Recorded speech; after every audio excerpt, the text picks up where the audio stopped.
You're listening to the Racing Virginia podcast. Now, here are your hosts. And welcome to episode 71. I'm Dave C. I'm Brandon Brown. Not the driver. We have to say. I think we're going to have to say that every time. Yeah, every single time. Well, at some point they're going to go, "Hey, that's not that's Brandon Brown, the social media guy." Yeah. And you know what it's going to be? Brandon Brown, the driver, is going to get so big that they're just going to know. Finished 11th at Talladega. Well, hey, we're recording on a Monday morning as normal. Yeah. And Talladega. We can't even talk about Talladega because it got moved to today. Yeah. I will say this, and we're going to be talking with the president of Kaulig Racing, Chris Rice. Man, that team is on fire. Yeah, Justin Haley getting a little redemption. It's weird. He got his first Cup Series win before he got his Xfinity win, which is kind of weird. But yeah, both on speedways, and he you can say what you want about that Cup win, but he earned that one on Saturday. Man, the drafting that he was doing was amazing. I mean, you could see he knows what he's doing when he's doing that. So it was good for a Chris Rice, but it was not so good for Jeb Burton, Racing Virginia driver, who was right there at the very end going for his first. Which we're going to try to effort to get him on as well. Hopefully, great guy. Cross our fingers. We're going to have Harrison next week. Cross our fingers. Mm-hmm. So we'll talk about some of the other guests that we are efforting for next week. We have a pretty good show already lined up for next week. Yeah. Yeah. So we're rolling. We're rolling. Folks, we are trying to stay 1 week ahead. Mm-hmm. And in these times, it's hard to stay ahead of anything. It is. It's hard. And with racing, Dominion raced this past weekend with no fans again. Mm-hmm. And Peyton Sellers picked up the win. And young Daniel Silvestri picked up his first win in a late model. Congratulations, those guys, And I'm going to try to have Daniel on. I didn't realize. I saw a picture of him. I didn't realize he was that young. Is he really? How old is he? I mean, he looks like a young teenager. It's funny because if he's 16, I'll be surprised. Daniel, how old are you, bud? Peyton just gave me his number, so we'll make sure we get a hold of him. So, congratulations to Peyton and Daniel on their wins, and everybody else that visited Victory Lane this weekend. At one time we used to give all the winners, and I think it gets a little redundant. You talk about the good moments. Yeah, because what I want to do is the people that are winning, we need to get them on. Yeah, and I don't care what division there are. No, they can be Hornets, Bombers. I don't care. Enduros. If you're winning in Racing Virginia, we want you on here talking it's going to happen. It's going to happen. We need to get this show started, don't we? Yeah.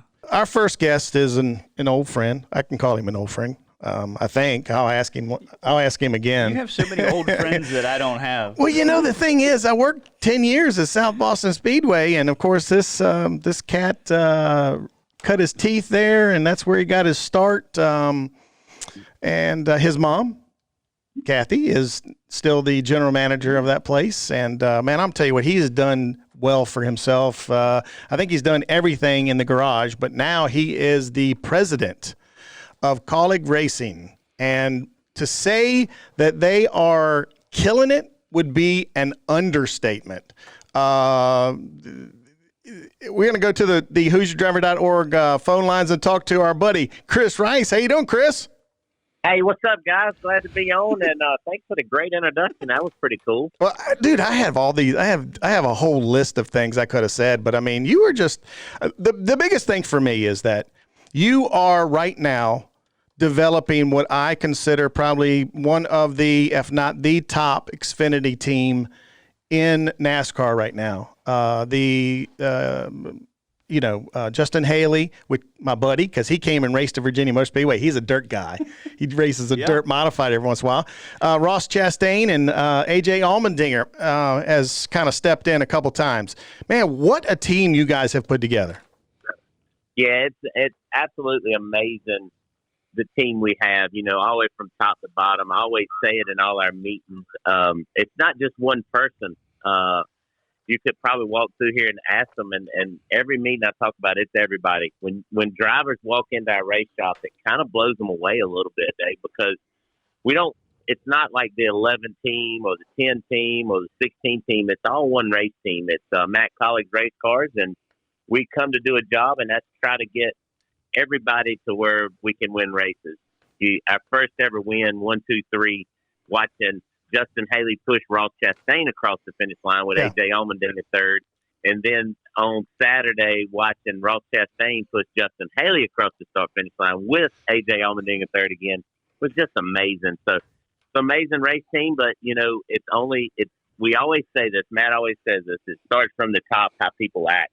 And we have a couple managers here that manage different places, and I always mention that to them. It starts from the top. If you treat your people like you want to be treated, they're going to work really hard for you. If you don't, they're not going to work hard for you. And my mom has always taught me that. My dad, you know, he owned a business building late model stock cars. So that's what they taught me, and that's the way we're going to do it. And it's been successful for the last month or two right now. And that's what's key to our race team at Kaulig Racing is it's being successful. And I was talking to our communications manager director a little while ago, and I told her, I said, you know, I know for a fact the last month has been great, but in that month we did have a bad race. So I know it's been great, and it might not happen all the time, but it's pretty exciting right now. Well, the one thing that really caught my attention was how excited the other two drivers were for Justin Haley picking up that win. I mean, just to see each of them hugging each other and all of them getting in a huddle, you know, and celebrating not only picking up a win, but picking up a second $100,000 dash for cash or whatever that. You got it right. Dash for cash money. That don't hurt the back pocket either.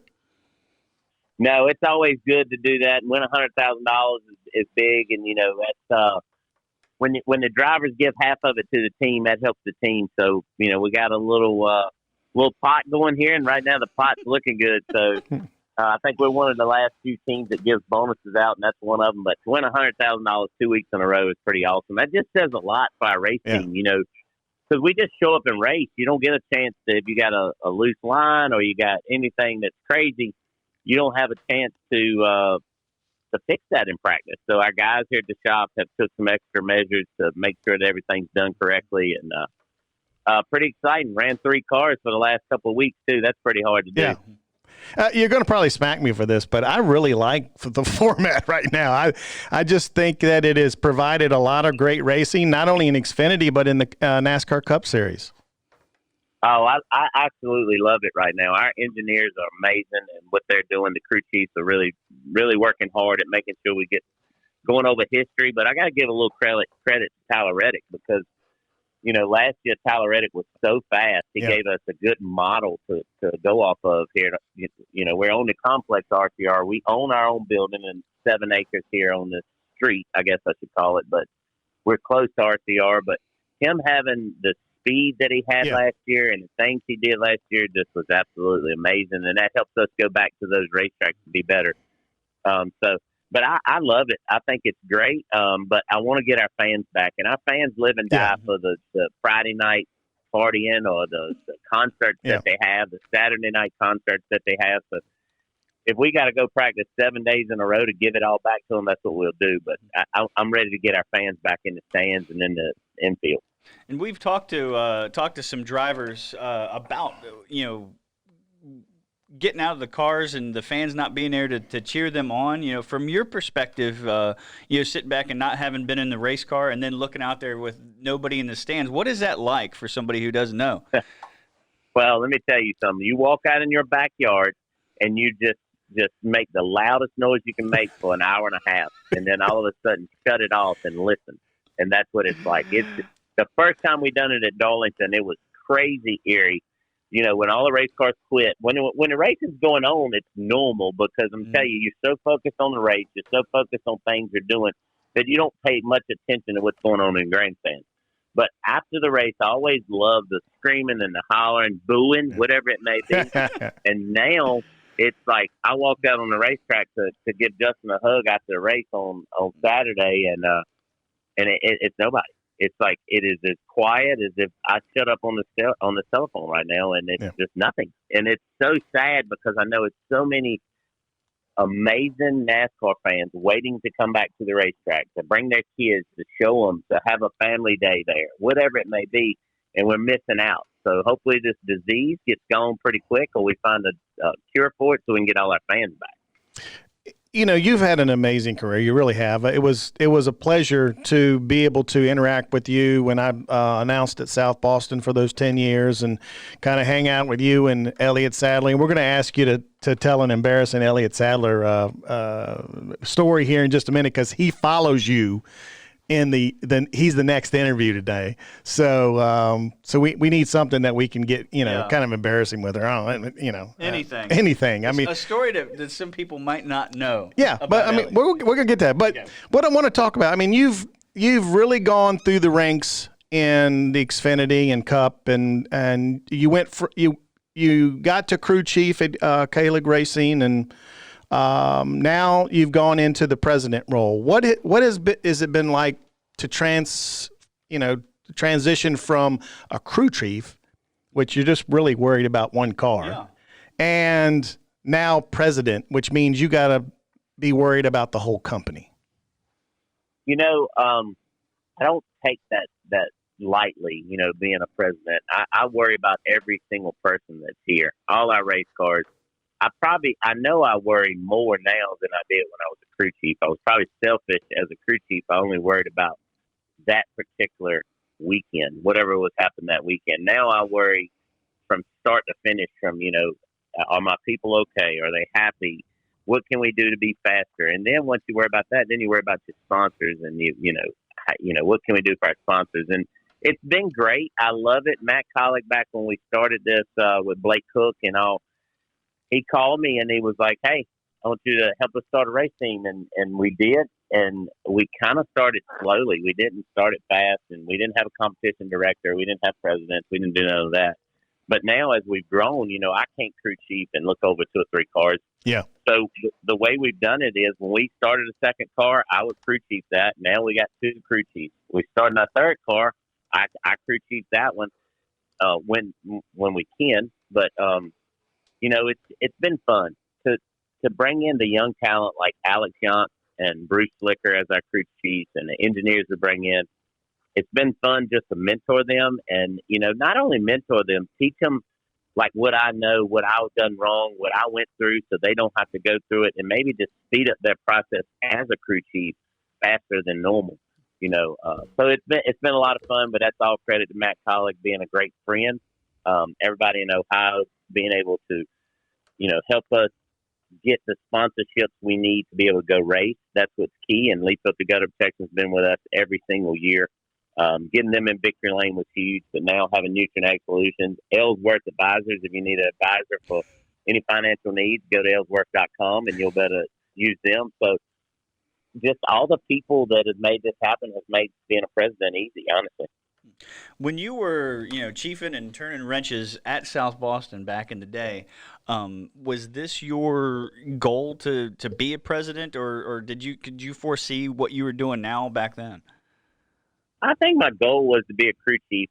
I had no idea in my life that I would ever run a race team. But when I went to Robbie Benton's and RAB, and we had, Alex Bowman, we had, just bunch of different drivers, Kenny Wallace and all, and Robbie let me really get involved with the race team and learn the financials and learn how to run a race team. Then I went to NTS and run that race team along with crew chief, and it just is something that's probably in our blood. My mom runs a racetrack and has for years, and my dad owned a business, so it's kind of in my blood, and I'm not brave enough to go out and start a business on my own like this. So it's been fun.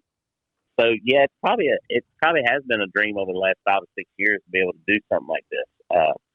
But I always say this: we're not done. We're not done learning. So I want to keep winning. I want to keep getting great people at Kaulig Racing and keep showing everybody in NASCAR that you can have 3 race car drivers that get along. I think we might be the only team that does that. You were talking about how that moment is. Yeah. That comes from leadership. That comes from you making sure that all 3 of them feel equal. All three of them enjoy each other. All three of them know that they're getting equal cars. And that's what we do. Like this weekend going to Pocono, we felt like A.J. Allmendinger's car at Atlanta was really good. So, hey, Justin Haley will be driving that car going to Pocono, and that's the things that they see.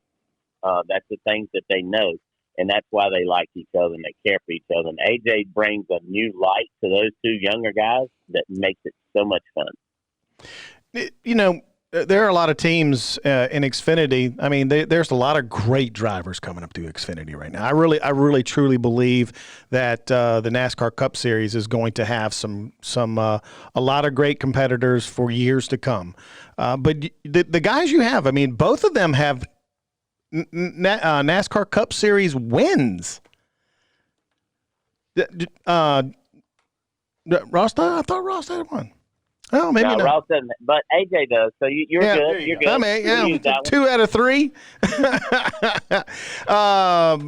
And they have such great personalities. I mean, I like Ross's personality. I like AJ. I like AJ's personality. I've always loved AJ, to be honest with you. Yeah. He's great in interviews. He's great as for sponsors. I mean, I think all 3 of you guys are, and you have to feel not only lucky to have great drivers, but as you mentioned, you have some really great sponsors. Nutrient Ag Solutions, leaf filter gutter protection. What was on AJ's car? Was it coffee, wasn't it? They've had the Death Wish coffee on there. Death Wish coffee. I like that. That's kind of cool. Yeah. On this helmet. They've been a partner, and they were a partner last year, but that partner of his, and honestly, we got him a brand new helmet with Kaulig companies on it and Ellsworth, stuff like that. We hadn't had a chance to run it because when you get in the race car, you got to go. Yeah. You can't have anything wrong, so we hadn't had a chance to run it. So we've been running what works, and that's the helmet that works. The company has a bright future. How do you keep the pipeline going for drivers? I mean, as a president, you got to be thinking about that because at some point, I mean, if they continue to be as successful as they are, unless you guys do a Cup Series team, Justin and Ross are probably going to, be wooed to come up to the next level. Yeah, and that's a great question. And I do think about that a lot.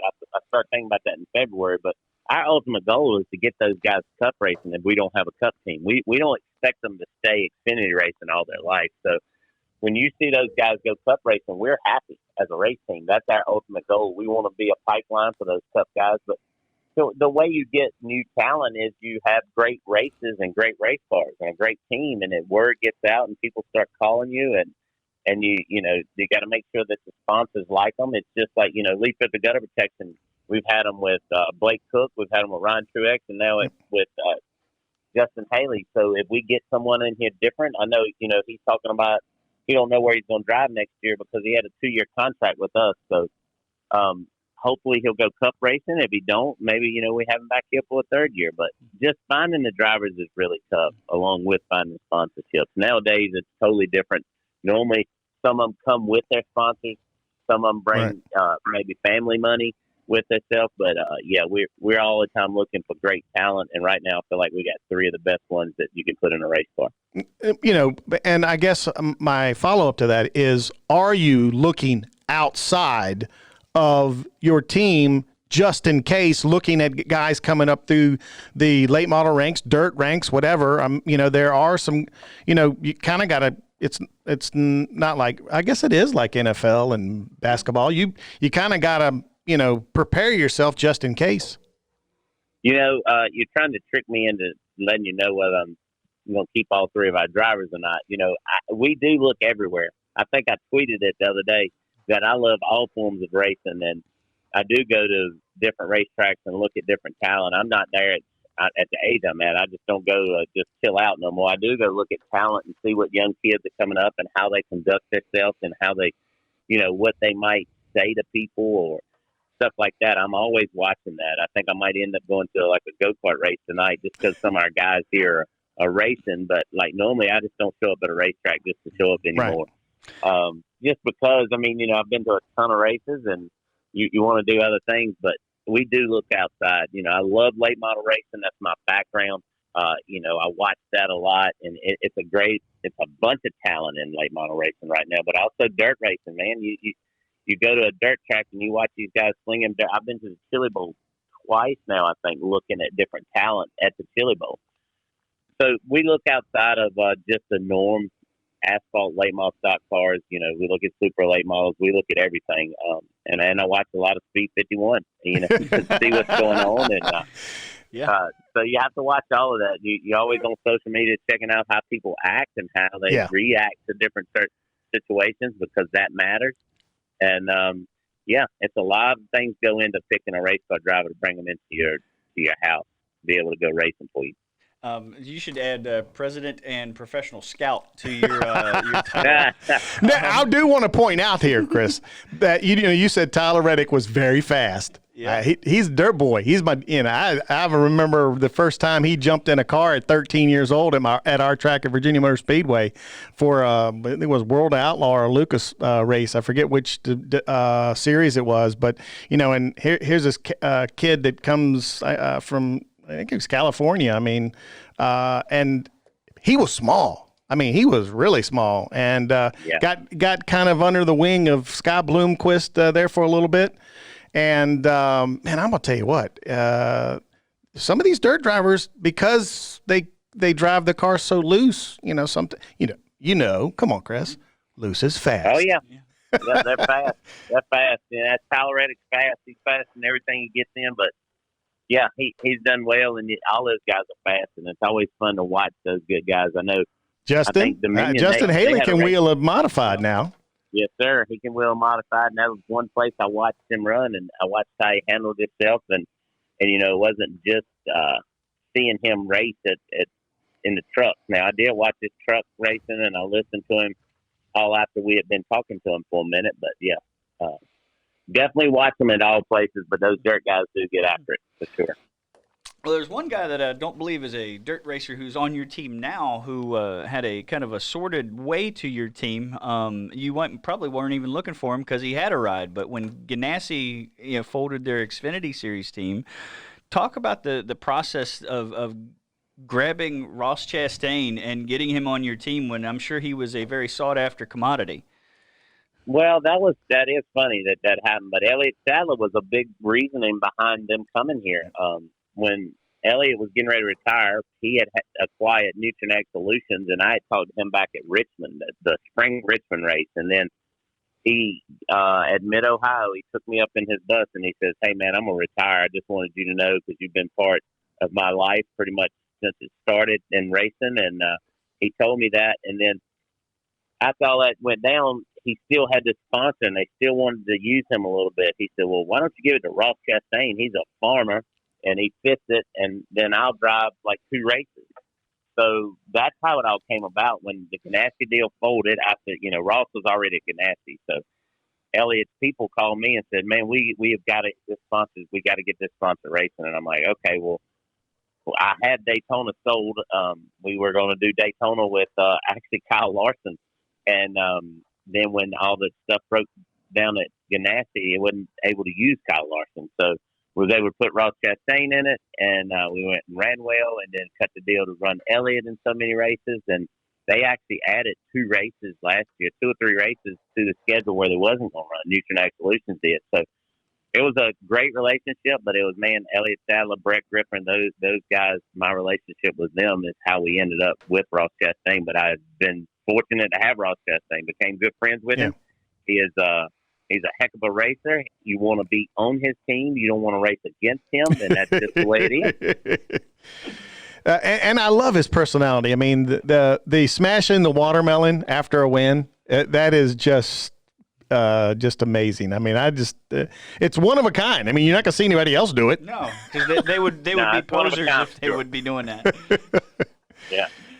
But this is, when you look back at your career and when you were at South Boston and you were crewing, you were working. I mean, you started at a very young age on your family's race team and your dad's business with building late models. But you did a lot of crewing and working on other people's late models. Did you ever foresee being where you are now back then? No, not even close. I remember the first time I remember, man, the first time my dad let me weld on anything, and just thinking of, you don't think about what you're going to do. So when I was in high school, I played football in high school and I've done different things, but I didn't have a high school life, sports in high school. It was always NASCAR or racing or this. But my senior year, pretty much my senior year, it wasn't my senior year. Shoot, I guess it was my 11th grade year. We traveled with the Busch Series with Jeff Burton. So I was a gas man. And I knew that traveling thing was something I wanted to do. I wanted to try. So I was like, I got to do everything I can do to be able to get into a paying sport, a professional paying sport, whether it be NFL, NASCAR, Major League Baseball. Well, NASCAR, obviously, I was too big. I was too slow. So I needed to do NASCAR. So I knew my dad. It was something my dad had dreamed of doing himself, but he started his own business after Jeff Burton, and I just felt like it was something I wanted to do for my dad and my mom, and just go out and try to work real hard at becoming a crew chief or doing something in a race team, in a professional sports race team, that you can look back on and say, I made a difference for a bunch of people and for a sport. And that's what I've always wanted to do, just try to make a difference. Well, one person you did make a difference for in their life is Elliott Sadler. We're about ready to talk to him. So we want to hear a really, really good Elliott Sadler story as a segue into us actually talking to him.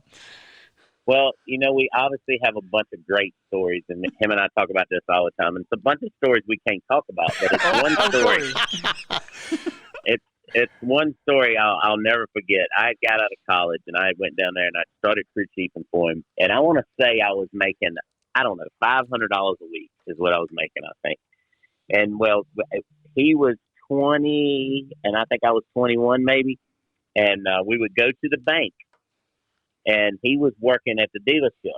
He was cleaning cars, and he was working, and we would go to the bank when we get our paycheck on Friday. And I will never forget it. It was the Southside Bank of Emporia. And we would drive through the drive-through, and we would give the lady, both of them would give them our check. And we were like, hey, we want to cash these. We wouldn't put them in the bank. All we wanted to do was cash them.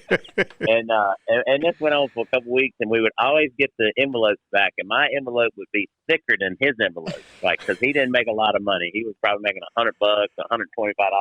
And he was always like, yeah, I want to trade envelopes with you, and I'll just do it the rest of my life. He made it to Cup, and I said, hey, are we ready to change envelopes yet? And we still talk about that story. To this day, he wouldn't trade that check, though, with you, though. No, because I never traded with him, so it was only fair he never traded with me. Chris, man, it is so great to catch up. By the way, you guys, your team is doing a great job with social media on all the platforms, TikTok, Facebook. I mean, you guys even do a sort of round table. Yeah. I think it's on Tuesdays or. That's right. Yeah. Yeah, where you guys sit down and you talk about the races from the past weekend. You do it. By the way, you do a great job. I'm scared you're going to take our jobs. Well, no, negative. It's the people that we have in our communication department. I'll tell you, I push. Amanda Leach is who leads that, and she's been with me since we started Kaulig Racing. She's what we call the OG of the communications department, and we just push those guys and girls. We have a great department, and the key to it is everybody getting along and somebody being a leader, and she leads them and explains, hey, this is what we need to do. She dreams us with stuff, and we just execute. A lot of the pictures and videos and stuff you see from the racetrack now is coming from my cell phone, because that's the only way we can do it. But you got to take time to do it. All these other owners and people looking at me at the racetrack and laughing, saying, oh, I guess you're being PR guy today. I said, I'll do whatever it takes. Yeah, it was funny because the real short story, before the COVID stuff, we were talking to Nutrient Ag Solutions about coming on at Virginia Motor Speedway for one of our big events, and we were dealing with your social, not your social media, but your sponsorship folks, one of your sponsorship girls, that handles Nutrient Ag Solutions, and we sent all the stuff to her, and then she was talking with Nutrient Ag Solutions and seeing if it was a right fit. But before we even got an answer, it just went to hell in a handbasket. The world, the world did. When it all hit, man, it hit bad. So yeah, I know exactly. Man, it is so great to talk to you again, and man, we are so proud of you. It's nice. Not only do we have a lot of great talent, and it doesn't matter. We have great crew chief talent. We have great driver talent here in the state of Virginia, and we are so proud of you. You're doing a great job, and man, I'm can't wait to see what this year has in store for Kaulig Racing, and I just see great things happening, my friend. Well, I appreciate you, and I appreciate everybody that listens to this. And thank you for keeping NASCAR and racing forefront in the state of Virginia. You know how much I love Virginia. Yep. And hopefully South Boston Speedway is running on Saturday for that big race. And everybody can go watch some racing and do it safely. Social distancing, wear your mask if you want to wear a mask, but just do it safely. But I can't thank everybody in Virginia for supporting me and my family for this journey, and it's been fun. But hey, we got a championship to win, and we got about 7 or 8 more trophies to win this year, and looking forward to doing it. There you go. Thanks again. Folks, he is Chris Rice, president for Kaulig Racing. I always get the name. They're from Ohio. I'm from Virginia. I'm from the South. I pronounce stuff a whole lot different. But man, he is such a great guy. I mean, and if you've ever met him in person, which I hope I know you have, but if you ever see, if you're in the infield and you ever see him, make sure you say hi to him, because I guarantee you he'll say hi back to you. Oh, yeah. So, and doing a great job with that team, and I really do see some great stuff for them. And I mean, that's a team that's easy to root for too, because it's not a cup team. No. They don't have a cup team, and they've built that team over the past few years to be a championship contender. Right. So can't help but root for those guys. Yeah. We need to go back to we might as well go straight back to the HoosierDriver.org phone line, because you know who's going to be next. I mean, we just talked about it. Yeah. Man, he's such a great cat. I mean, the one thing about Elliott Sadler is, even when he went to Cup, he always remembered where he came from. If you went up and said hi to him and wanted to talk to him, he didn't shun you. I'm not gonna say there are some that forget where they come from. This guy from. I guess you're gonna have to redo that. I'm gonna have to redo that. It's always something, you know. Your call has been forwarded to an automated voice. He don't want to on the phone. He don't want to talk to us. You know, the great thing of this is that we can edit it. That's true. You won't be hearing any of this right now. Well, no, you might. I don't know. We'll see. Hello. Well, see. There we go. Hello. Hello. I mean, how are y'all? We're doing good. We can probably leave half that in there. Yeah. Because the way he answered the phone is definitely. It's podcast worthy. It's podcast worthy. Yeah. I thought this was live. We're not live. we can make it live. Yeah. I don't care. Whatever y'all want to do, man. Man, I'm telling you what. I don't know. You didn't hear me, but I was telling Brandon in the intro for you that there are a lot of guys that a lot of times forget where they came from. And when they get fame and fortune and move up the ladder into the higher ranks. And I can say this about you, Elliott, you never forgot where you came from. You always were willing to talk and do interviews after you made it up to Cup Series. Well, I appreciate that. I think a lot of that comes from, being born and raised in a small town and, where you have true friends. And don't worry, my friends keep me grounded. They make sure I know I'm not special by any means. And, my dad has been a small businessman, my entire life and for most of his. And you just learn to respect the real friendships and the appreciation of that hand-to-hand handshakes and eye-to-eye contacts and conversations that you have. And, we try to live by that as much as we can. And we're trying to instill that in our kids today. but I think a lot of it comes back to just, where we're from here in Southern Virginia. I will say this also. You are super dad. He is involved in everything, sports. I mean, whatever. I mean, you are definitely involved in your kids' life and upbringing and showing them the way to go. Well, I appreciate that. I felt like I chased, my dream long enough of being away from home and racing every weekend and traveling, and it really started to get to me my last couple of years of racing when I was starting to miss dance recitals and all-stars and softball games and baseball games and soccer games, and it was just like, man, what am I out here for? And I just came home and had some good discussions with my wife, and of course she was in full support on whatever we did.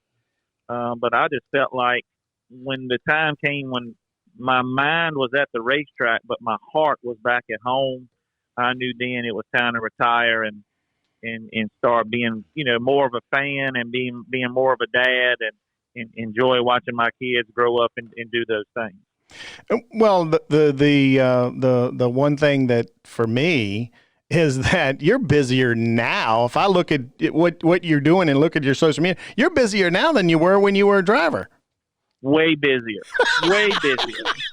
What am I thinking? What was I thinking? So, and I'm even getting more busy. I don't know how to say no, or I don't know how to just be laid back.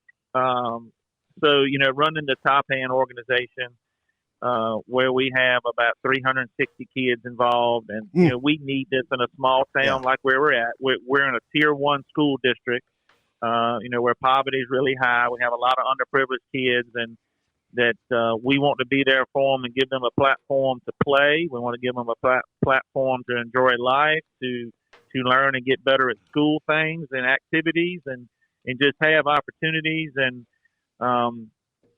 we enjoy what we're doing with that. And we're doing a lot with the community. We have food drives now every Monday with that.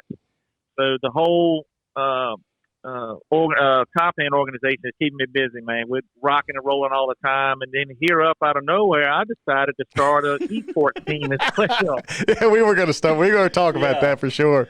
Because old Brandon here, man, he is the eSports dude at Richmond Raceway, man. He is on top of it.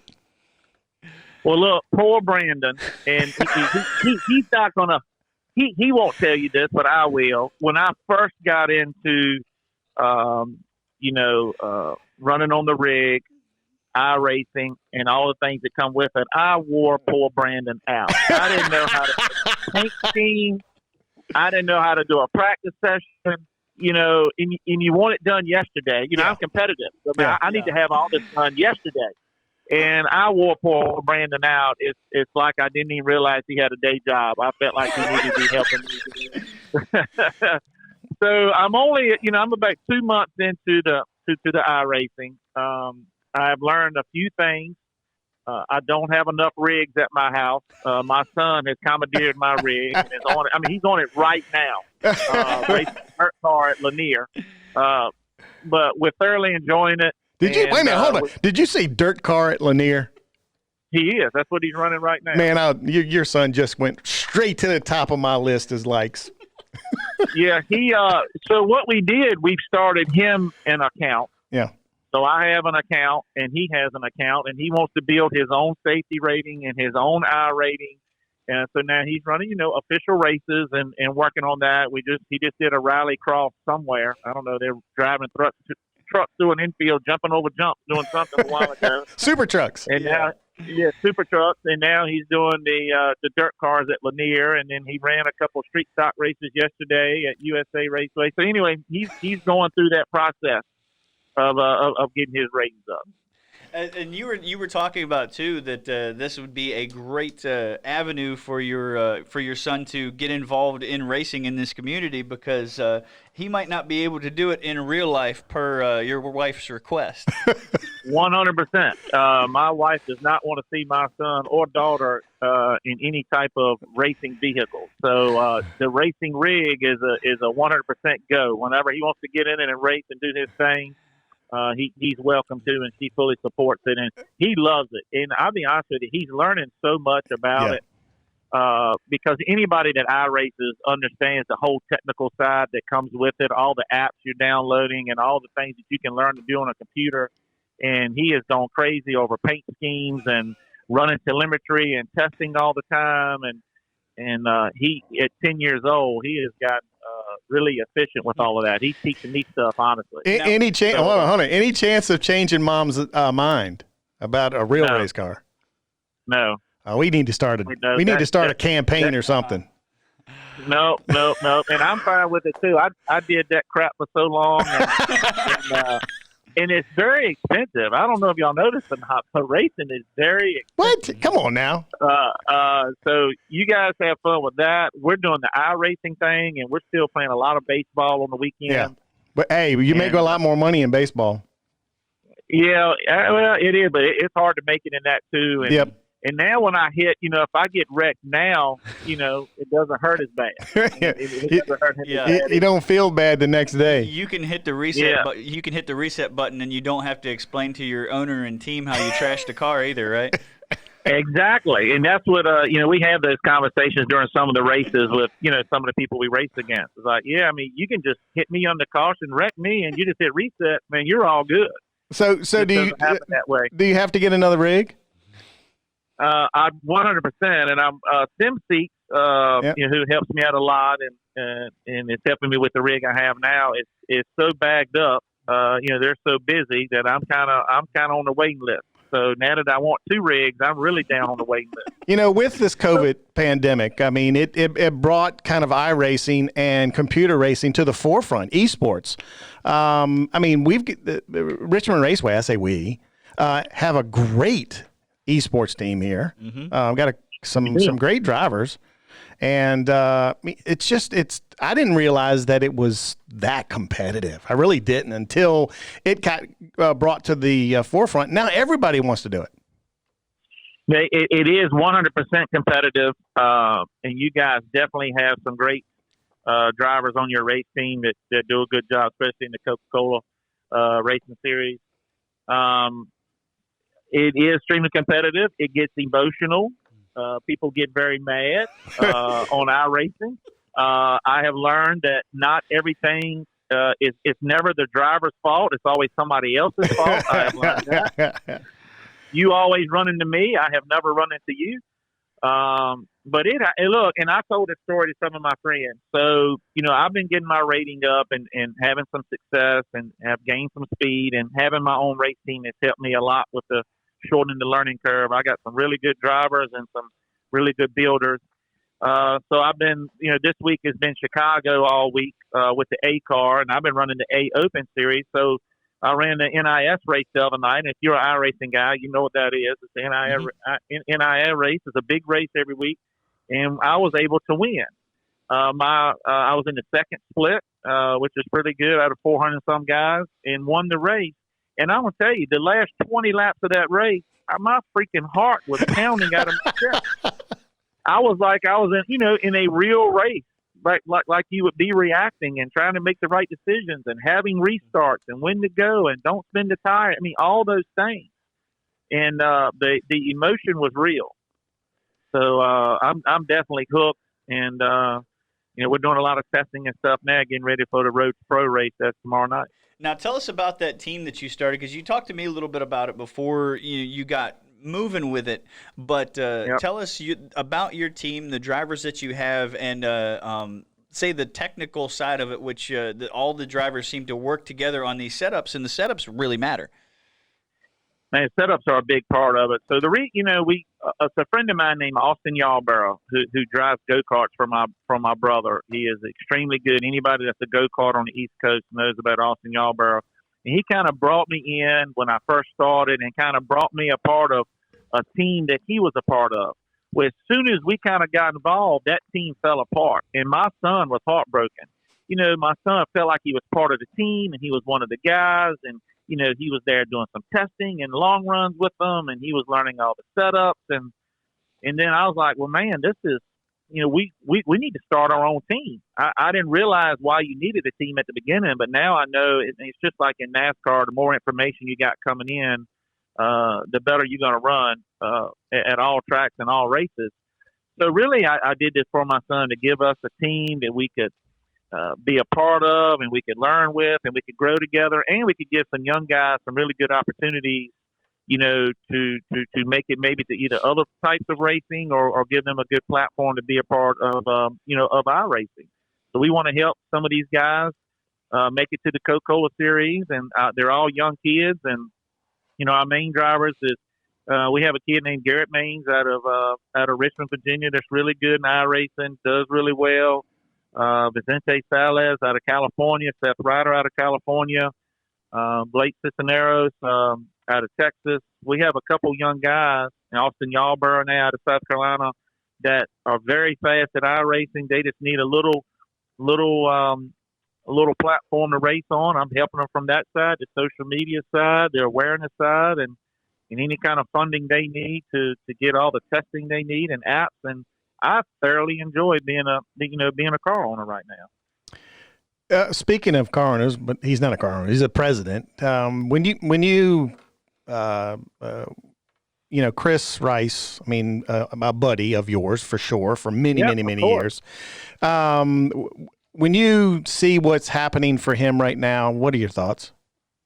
I am so freaking happy for him.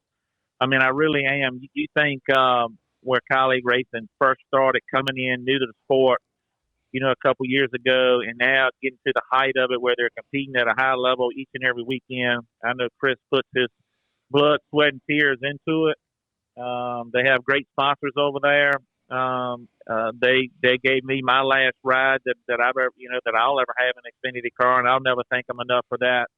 So good for him. Chris and I have been friends, Jesus Christ, going on 30 years now, 3 decades. And we won a lot of races together. We set a lot of records together. We've had a lot of laughs together. We thoroughly enjoyed our time as friends, but to see him succeed the way he's doing now with that whole race team and seeing the teamwork, I know it means a lot to him and his mom and dad, who I think ride every lap with him as well. It's pretty neat. So good to see them pull out what they did at Talladega this past weekend and finish 1-2 and went into money here 2 weeks in a row, dash for cash. That does a lot for morale for a race team. Yeah, we've all seen your dash for cash picture from Richmond too. So Heck yeah, man. we take that energy with us everywhere we go. We do, and look, that's why I'm getting another rig, man. That dash for cash money comes into play. That's tough work. That's tough work, man. Chris said that's one of the bonuses they have at Kaulig Racing. Yeah, heck yeah. So everybody, most race teams, a part of that chunk, man. So everybody's happy. That's great money that Xfinity does, and we always circle that on our calendars. And I was extremely fortunate to win. I think I won 6 or 7 dash for cash races in my lifetime. So all that stuff adds up, man. Yeah. Especially now that you're retired. Especially now that I'm retired. You put some of that in the bank, didn't you? Hell yeah. I put some in the bank, and I put a bunch of it in the ground in the swimming pool in my backyard, to be honest with you. Hey, at least you got it. I do not regret. No, not one bit. I can tell you right now, I wish I had a pool in the backyard. Yeah. Speaking of going to the bank, when you made it to Cup, how come you wouldn't swap checks with Chris? I don't understand that. You guys are supposed to be buddies. All right, I'll tell you why. I'll tell you why. He wouldn't swap checks with me in 1995 and the end of 94 and most of 1995. Chris lived with us at my parents' house. And Chris's job, my dad paid Chris to work on the race car. He was the crew chief, get the cars ready and all of that every week so we could go racing. My job was, I didn't get to work on the race cars. I had to wash cars at my dad's dealership. So every Friday, after lunch, everybody starts knocking off in a small town. We go to the store and get a bunch of beer and go to the race shop and start cooking. We'd all go by the bank. Well, we always laughed, and you can bring this up to Chris, that his envelope was way thicker than mine all the time. That's exactly what he said. way more money in his envelope than mine. So that sucker never switched paychecks with me growing up. So I surely won't go switch with him after I made it to Cup race. You know, He laughed at me all the time. You could see through my envelope. It was so pitiful. He was nice and thick. He said y'all just every Friday y'all would go and you wouldn't put it in the bank. You would actually just cash it. I just want the cash. I want the money. We would cash it. It's stupid with we young kids, 19, 20 years old, making some money. We gonna cash this, man. And then we go play cards. And most of the time, I was terrible at cards. I'd lose it all, and I'd be broke by the following Tuesday. Anyway. I remember some of those. And you speaking of cards, I remember some of those games. I do. At some of the go to Martinsville or go to Myrtle Beach and. I remember some of them card games. In fact, some of my fondest racing memories are the 10 years I spent at South Boston and got to become friends with so many great people like you and Chris. And, it just those memories on some of those special events when we, everybody just kind of had fun at night and, you wanted to go to Martinsville and win, or you wanted to go to Myrtle Beach or Hickory or whatever. Man, some of those are some of the greatest memories I got, man. You know what? Some of my fondest memories I've got is that same time of my life as well. Cup racing's fun. It's neat to make it there. You're one of a few. But those short track memories and the bonds that you make and the traveling in the little bus that we had and hotel rooms and testing and all the things that we got to do along those times is something I'll never forget. Chris and I spent a lot of time with each of the and I worked at A&E Race Car some, and he worked down here with us some. It's neat to share those memories in the ball field. We're taking loads of kids to these ball fields, and all the families are sharing good time together, and it reminds me a lot of what I went through coming along. Elliott, what you're doing now is absolutely phenomenal. Yeah. I wanted to go back to a memory that I had as a race fan as a kid, though. You racing with the Racing Virginia Wood brothers and getting your first win at Bristol. Now, this is just specifically a story for me because I've always wanted to ask you this. You won that race on something like 100 and 120 lap old tires, and you stayed out front that whole last run. How did you manage to do that, and what was it like? Well, to be perfectly honest with you, it was a mistake that left us up front. Pat Trison was my crew chief, and he and I keyed the mic at the same time to talk under that caution to talk about the car and the pitting. He was telling me to pit. Well, I was keying the mic, so I didn't hear him. So I stayed out. And then he's like, well, hell, it's too late to pit now. You're going to lose all our track position. I think we're running 7th or 8th at the time. So we decided to stay out. So a great mistake led to my first win in the Cup Series. But the coolest part of that story that some fans know, some do not know, is when I pulled into victory lane to see the Wood brothers there with tears in their eyes, so happy. They had never, of all the races they had won in their career, they had never won at Bristol. And it was, so close to their hometown. And they were so happy and ecstatic. And they decided they wanted to have a party back in Stewart, Virginia that night. So, after you finish the tech, you load the truck up. Because we didn't fly anywhere back then. We were driving a lot. We drive on back to Stewart, Virginia. When we get back to Stewart, Virginia that night, I looked like the whole town showed up at the race shop to celebrate. And it was neat to, hugs and kisses and crying, and everybody's so happy to get that win.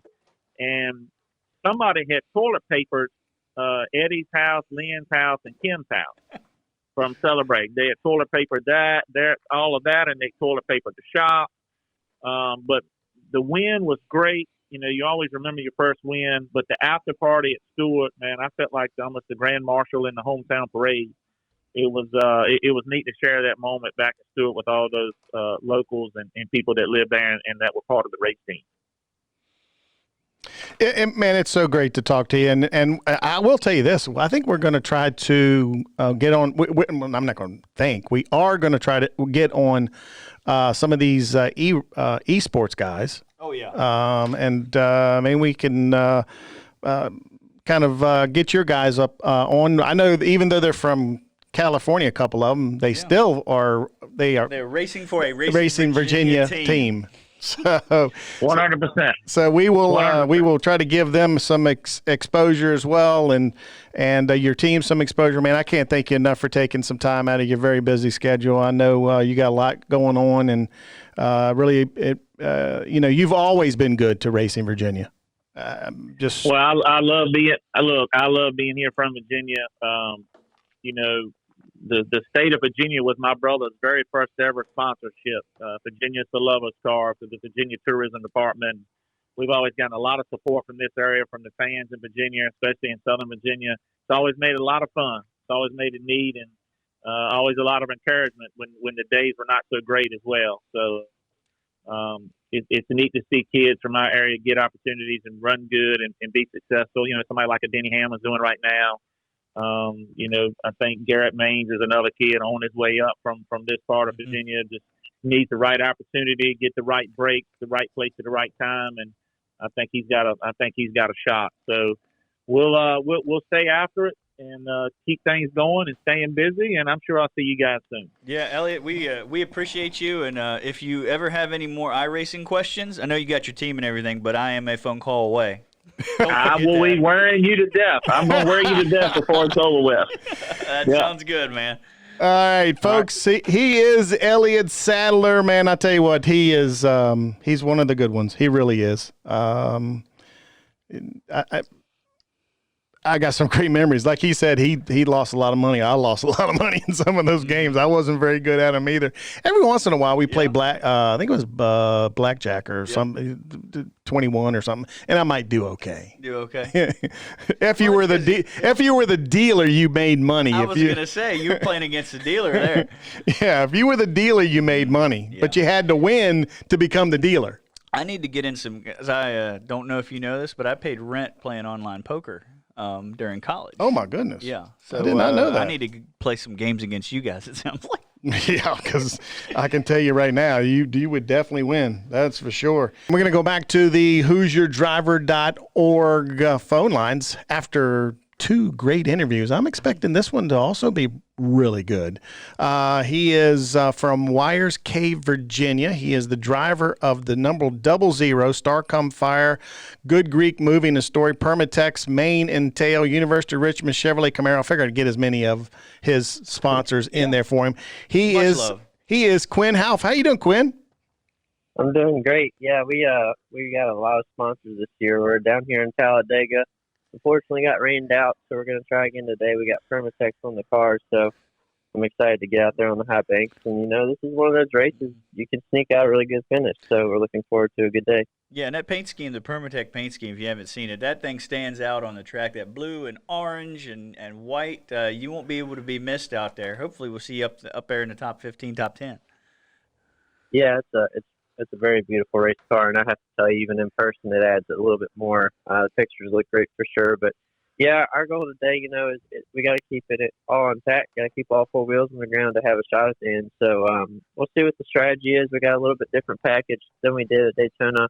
NASCAR made some changes with the nose and took some more power away. So the runs aren't expected to be as big. It might be a little tougher. So we got to kind of play around in the beginning stages to see what we got and just go from there. But before we get into talking a little bit more about Talladega and all, I want to talk about how you got to where you are now. I mean, it's been a pretty quick rise from driving go-karts at the age of 8 to driving a cup car now. Yeah, it's been a crazy ride, and it's been a very different ride than most people are used to seeing, and I guess everyone has their own opinions about that, but. Yeah, I started racing at 8 years old. I was just your normal valley boy that played Little League baseball, and I actually had an injury that kind of kept me from doing that for a little bit, and I found racing. I always saw the go-kart tracks out back of the bullpens and stuff, and my dad and I would always race each other there and have fun. And I saw a picture in the little arcade where you get your tickets for the go-karts, and it was a kid that was doing it for real, and I bugged him for 2 years to let me do that for real. And he knew nothing about racing. My family has no racing background. We were just Sunday fans that watched together.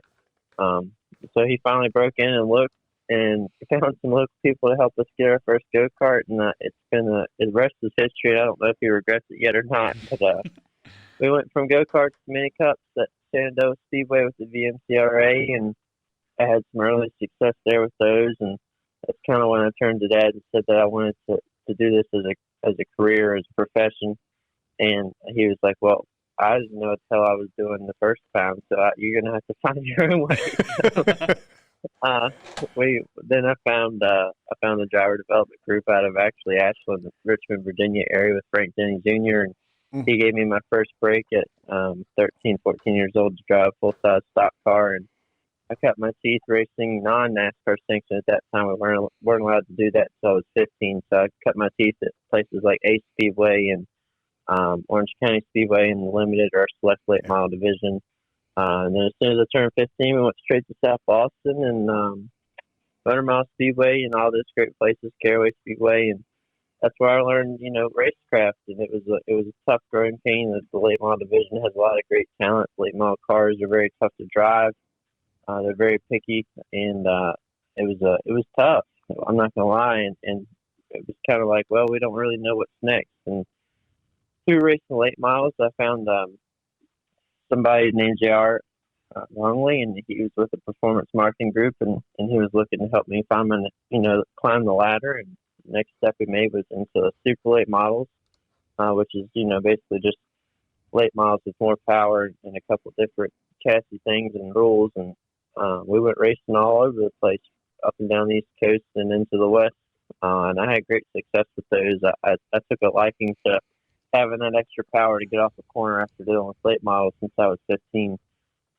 So did that for 2 years and did a little bit of late models within that too. And then it was ARCA, and it was like straight to Daytona, which was kind of crazy that the way ARCA has a test in January, and we got an opportunity to race with Mason Mitchell at the test, and I got approved through the test to race the race in February. So I went from racing late models at mile and a half mile and under track straight to Daytona, 2.5 mile super speedway.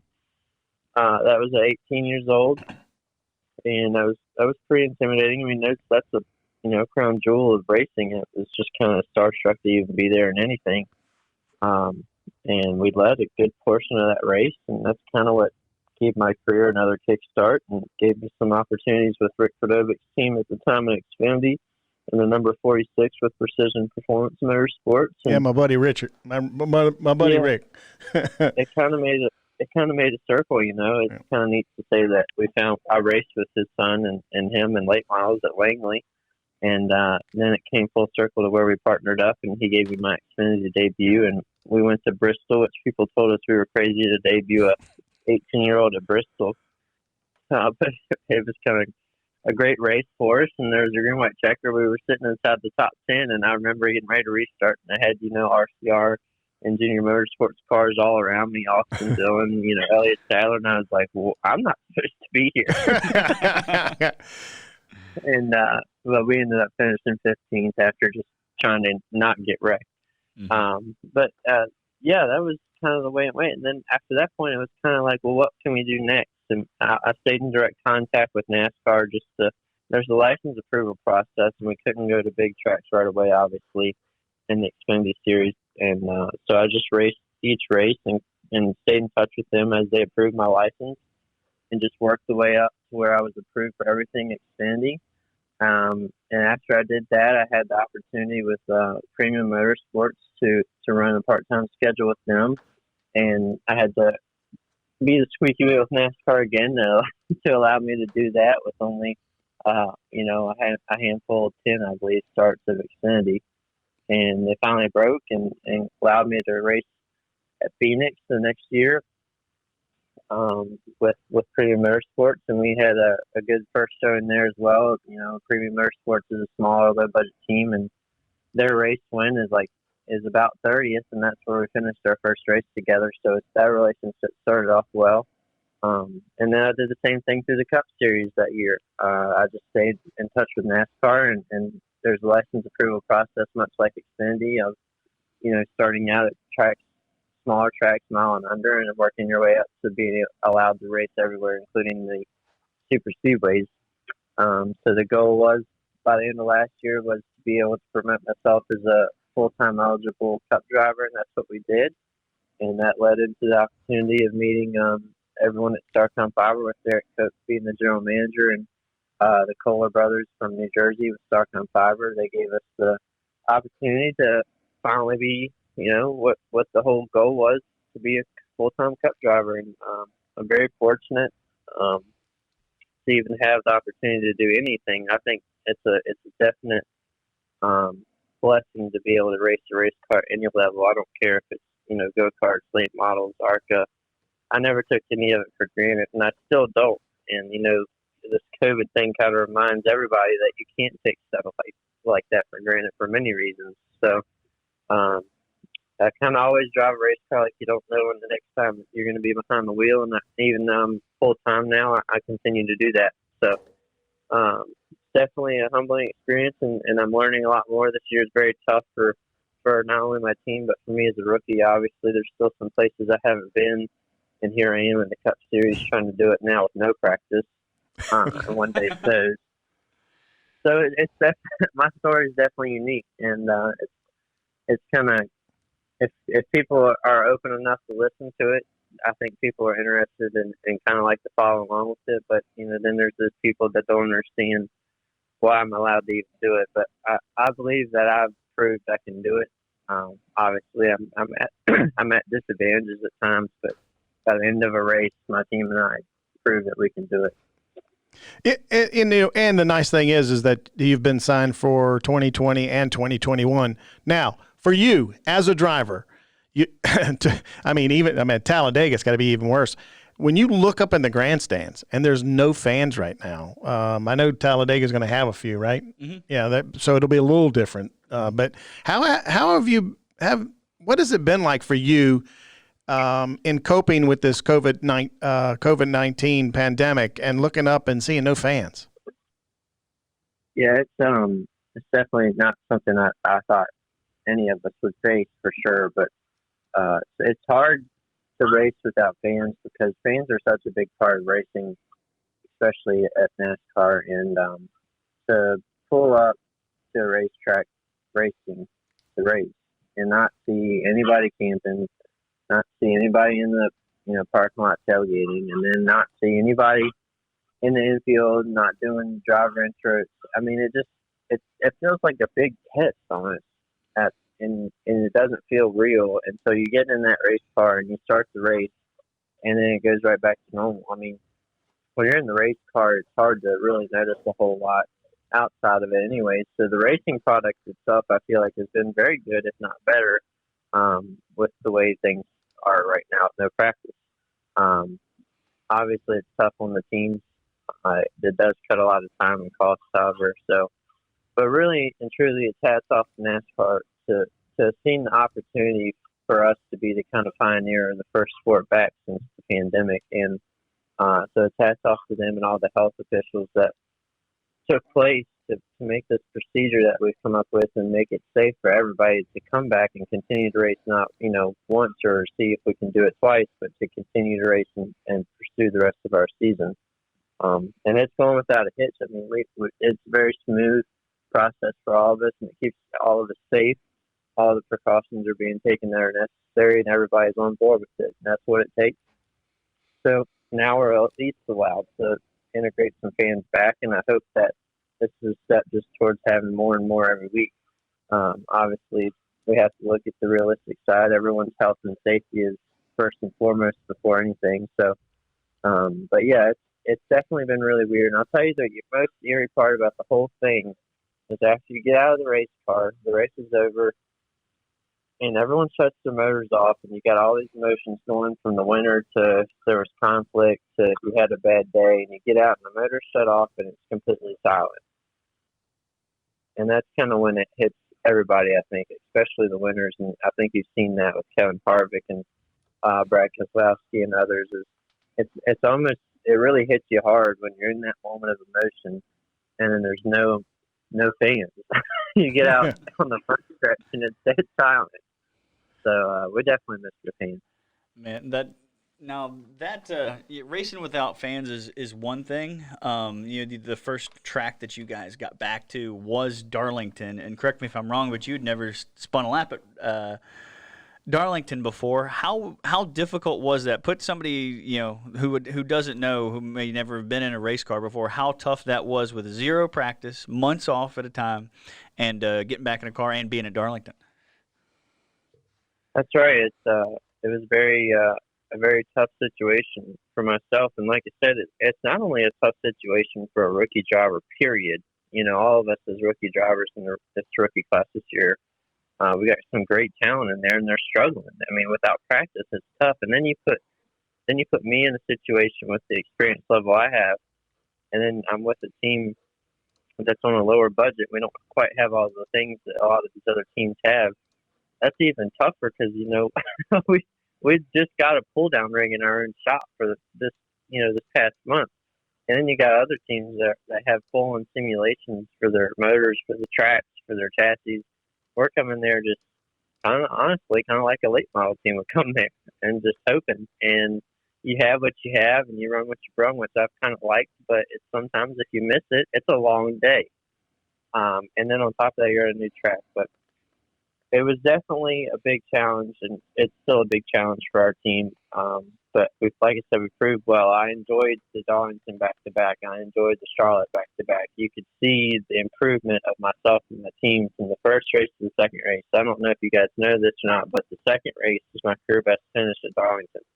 Of all places, of all tracks, it came at Darlington so far this year, which I know we're going to do better at some other track later this season, multiple times, I hope. But so for all the people that say I shouldn't have been able to do it or I can't do it, to have a career best finish for myself and with my team so far at Darlington, the first two races back is, I think speaks a lot. So obviously this is the way things are, and we're starting to adapt to it and get better, and we're firing off better at mile and a half. Unfortunately, we're struggling at short tracks, which really hurts me because being a Virginia boy, I grew up racing short tracks, so it hurts to have a lot of struggles there right now, but we're hard at work to get better there. And like I said, I think we're gonna this year is all about learning together, and I think next year is going to be a really big year for us to just maximize everything that we have. The point of this podcast and this show is to highlight our great talent that comes out of the state of Virginia, whether it be crew chief, presidents for teams, but we have a plethora of drivers that come from the state of Virginia that are phenomenal, and for you to get an opportunity like you have, it's gives us in the state of Virginia something to cheer for. I will say this: you have a great social media program for you. Is Sparky with you? What's that? Is Sparky with you? Yeah, Sparky stays in the focus. My little four banger I drive around the streets. But yeah, Sparky has made a very big presence, and I've had a lot. Like I said, we have a lot of great partners this year. Mane and Tail being one of them. I grew up with horses at home, and actually my wife and I just bought two ourselves. So we've been having a lot of fun with that. And Sparky was something I bought on the road. They wanted to do a little promo on a TikTok, and I was looking for a horse head at Walmart, and I came across Sparky, and I was like, "You'll work." So now I just let him ride around with me and let him pop up whenever he deserves, whenever he feels the need to pop up. But yeah, I do all the social media myself, and I've really taken. I really want people to see. I've always said I want people to see who I am, what I stand for, which is my God, my family, my friends, and where I came from. I don't forget it, and so I take it very personally, and I kind of open a personal light on, my personal life or what I'm going through each and every race week with my team. And it's different. It's different from, like I said, it's very different from the top teams that a lot of people follow. And I just want anybody that has the open mind to, look at it, see what we're doing, to be able to come to my stuff and see everything. And I've had a lot of fun with it. And I look forward to continuing to do that and have some fun with my sponsors. It looks like at Pocono we might be able to camp out somewhere out on the outside and actually have a little time with my sponsors. I haven't been able to meet too many of them, obviously, this year yet, which has been unfortunate. But we're doing all we can through social media and on track for sure to give them the promotions they want, because without those sponsors sticking around for anybody, we wouldn't be on the racetrack. Tell people where they can follow you on social media so they can see all this good stuff. Yeah, you can follow us. I have a website at quinnhouff.com, and all my social media is tagged on there, starkracing.com. Our merchandise is on there as well. Facebook at Quinn Houff, Twitter and Instagram at P1_Houff, and as well as TikTok. I'm on TikTok now. It's something I picked up on under the COVID pandemic. I had some extra time to play with. So we're playing around with that. We've been having some fun with that. We're on there too. You got to be careful with TikTok, because next thing you know, you've spent 2 hours just flipping through stuff. Yeah, I'm bad for that too. You just start scrolling through videos, and next thing you know, it's like 3 a.m. So,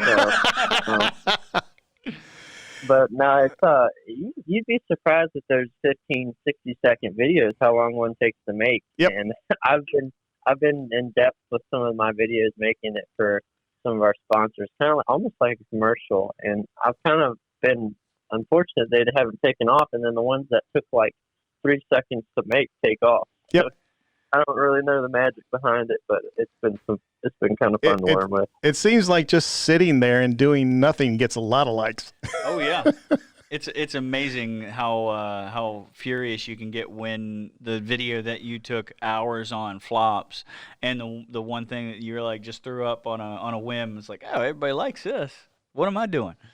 I know, and it's those videos that take off, and but we got some cool ones coming up. I have some more ideas under my belt. I'm hoping to top the unfortunate bad dancing one with the units and the rock star dance. I didn't really even want to do that one, and that was a one take. I told him I'd give him a one take only on that, and it was terrible, but we still posted it. Of course, it's like over 66,000 already. Whatever it takes, man. Yeah, whatever it takes to get the sponsor out in front of the fans. But man, I want to thank you for taking some time out of your schedule to visit with us, and it won't be the last time. I promise you that. And hopefully you've enjoyed being on, and you'll want to be back on again as well. We're going to give you some maybe some good luck today. You know, stay safe. Hopefully we'll see you up there in the top 10. Social distance away from the big one. I know. That's it. You just gotta have a shot at the end. And super speedways, like I said, I've had some good showings at super speedways, but I've never had a good finish. They've been terrible to me at the end. So we're looking just to finally get a shot at last lap to see if we can sneak a good finish out for our team. Well, thanks again for taking the time out to visit with us, bud. Yeah, I appreciate you guys having me on. Folks, you can see him every weekend racing the 00. He's got a lot of sponsors. I mean, like the good Greek movers. I like that. Yeah. You know, that's the one that's been on, I think, the most. Mm-hmm. Mane and Tail's been on quite a few times. But check him out, Quinn Houff. That's QUINHOUFF.com. Got it. All right, and that way you can get to all his social media channels as well. As always, man, we always are so far behind. Oh, yeah. I mean, we like to talk, and the people we interview also like to talk. But the interviews are phenomenal here lately, man. I'm just telling you. Real good stuff, and people have been really gravitating towards it on our social media, too, which has been really nice. It's time. It's that time again, folks, where we go back to the who'syourdriver.org phone line and have story time with Randy Hallman. Welcome back, Randy. Hey, guys. Good to be here. First of all, I guess we need to just I don't know if we would, we want to do stories, but I think that the biggest story right now is what's happening in Talladega. I mean, you were very vocal about it on social media Yes. Last night. I'm going to let Brandon kind of lead you into this one. So for those of you who haven't seen last night it came out that a noose was left in Bubba Wallace's garage area. He's been, the leader of the, the movement, I guess, to be more inclusive in NASCAR. Had Black Lives Matter on his car at Martinsville. Had a wonderful run. Came out on CNN the week before saying, the Confederate flag needs to leave NASCAR, and NASCAR acted on that. And as you saw at Talladega, whether it was the plane flying over with the Confederate flag saying defund NASCAR, or the people outside the track, those. Those I don't agree with. You could have maybe a debate about anything like that, but what happened in Bubba Wallace's garage is not debatable and despicable. And Randy, you were vocal on it last night, and I want to hear your take as a journalist who's covered NASCAR throughout the years. Well, to start with, as you may have been able to deduce from my social media posts, I'm angry. I can't remember ever being this angry about racing as I am last night and today. Part of what makes me angry is that I have friends who are casually interested or just interested that I'm interested. They know me and they think, oh, you like racing, okay, or and from some of those friends, the response today, their response is, well, yeah, didn't you expect that? Because that's their image. That's the image of NASCAR that they carry. And now there it is, right to the forefront. And I've got to deal with that. I've got to deal with my own maybe naivety and my own failure to recognize it and to see it. I've got to sort of sort through, okay, is this one individual? Who's covering for him or her? What went on? How long is it going to take to root this out? And what's going to come of it? I mean, and it just makes me so angry. I mean, I thought about my response last night, and believe me, I was editing out curse words like crazy, and I'm doing so now. It is totally disgusting. It is totally hateful. It is totally racist.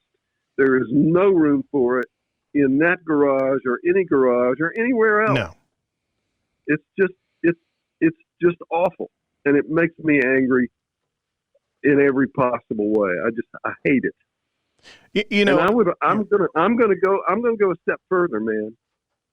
If you're flying that flag over that track, or if you're running around out there in your damn camo costume with your guns as substituting for your tail feathers, flying that flag, that's the side you're coming down on. I'm sorry. That's hate too.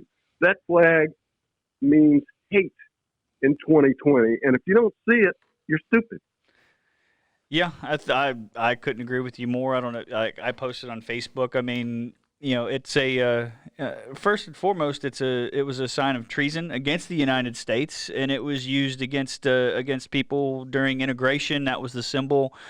But now what it seems like is that the people who are, or the person or perpetrator of this incident in the garage, like, is a directed towards Bubba because he's against the Confederate flag and because he's for the Black Lives Movement. Would you happen to agree with that? Yeah, I agree with it, and I think even more basic than that, it's because he's a person of color. Mm-hmm. It's there. And based on what I've seen on social media, I mean, the outpouring of support for him initially before the Martinsville race, the percentage of support versus negativity was astronomical. And it's sad to see that this one person, or perhaps multiple people who were involved in this, it's going to be a representation of them rather than the representation of the vast majority who support him and support the cause. Yeah, and I hope hope that majority is as vast as you and I want it to be, and hope it is, and even think it is. Again, I'm trying to check my naivety at the door. Am I being too generous with the sport? But I want it to be that. I want it to be as you said.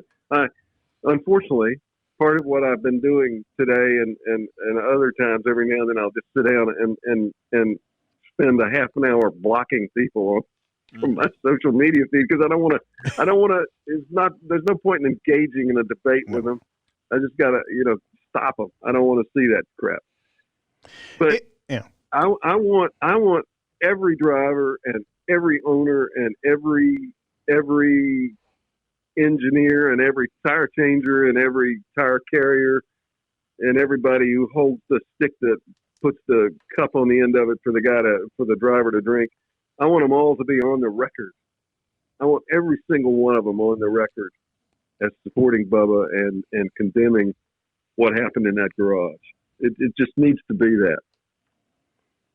that. It's despicable. I just don't understand it. I mean, for me, what upsets me as well is that it's a very limited number of people that are allowed in that garage. So is it someone from a team? Is it someone from the Talladega staff? Is it is it a breach of security as me and Brandon talked earlier? I mean, this first of all should have never happened no matter what. If you disagree, if you have different opinions, you can have those opinions, okay? But you don't have to force them on everybody. And you don't have to be despicable and do those kind of things. And it just, God, it's bad enough that people think we're a bunch of rednecks in pickup trucks and rebel flags. That's the view. And then all we're doing with those kind of actions is going, hey, that is us. And more than that, it's reinforcing the fact that the people who do fly the Confederate flags and do all these things that stereotypical, old NASCAR might have done are filled with hate, and we don't want that. Yeah, it's sad. It's just I can't say it enough. It's terrible. It's just an awful thing. Yeah, everything about it. It's so. I mean, I can't think of I'm thinking out loud. So, is there a symbol that is as hateful as the noose? Maybe the swastika. Yeah. I don't know. Maybe the burning cross. Mm-hmm. But it's in a level that is. I mean, it's just pure hate. There's nothing redemptive about it. I was a little too quick on the draw on one of my posts last night. I quickly looked up. I thought to myself, this is a hate crime, isn't it? And I found the wording of the federal of the bill that made displaying the noose in order to intimidate or make somebody fearful as a hate crime, and I posted that. But it turns out that was proposed but not passed. Well, okay, apparently it's not a federal hate crime, although maybe some of the wording of another bill would include it. You could interpret it, but the noose amendment apparently was not passed. Jeez. That said, it's a hate crime. It's criminal and it's hateful. It's a representation of a threat on somebody's life. Yes, it is. Absolutely is. We all know what it means, and we will. As a lifelong NASCAR fan and somebody who works in the sport and somebody who's brought up very open-minded and progressive, and it sickens me to think that there's one person who would act on this, but to know that there are more people who may not act on it, but also are standing there and thinking, well, that this is we support this. They're going to be quiet, but there are people out there that are like that, and there's no place for it. Yeah, it's just like I'm ready to leave those people behind if that's what it's got. That's what it is. It's just like I just can't stand it, man. Social media is not the problem, okay? But what social media has done has really brought out who you are. It's literally, what you say in social media now, that's your personality. Yeah. That's what you think. That's, it just, I don't know. My brain is going a mile a minute because we just don't need that, because not only does it affect NASCAR tracks, big, the Cup Series, the Xfinity, all that. Yeah. It affects it. Just trickles down to the local tracks. Sure, because it's a reflection on all of motorsports. A sponsor who, hey, why do I want to be involved with you guys? You guys are racist. Absolutely. Absolutely. And that thread runs back. Well, it runs way back, but it runs back just recently to Kyle Larson. Mm-hmm. Kyle's blurting out of the N word in a venue that suddenly was viral. Mm-hmm. And what? But in about 48 hours, he had lost all his major sponsors. NASCAR had booted him, with what it would take to come back, and he lost his ride, fired. So NASCAR, if it wasn't already obvious, NASCAR had to know when sort of coming on through when talk of the flag was brought up, NASCAR had to see, we've got to do this, mm-hmm. because Coca-Cola is not going to want to hang around, and Budweiser and Busch aren't going to want to hang around. If we're going to be a major corporate sponsored entity, we've got to change. And man, this thing is like another pierce to the side. We've got to, they've got to go after it. They got to make it clear that this is not who we are.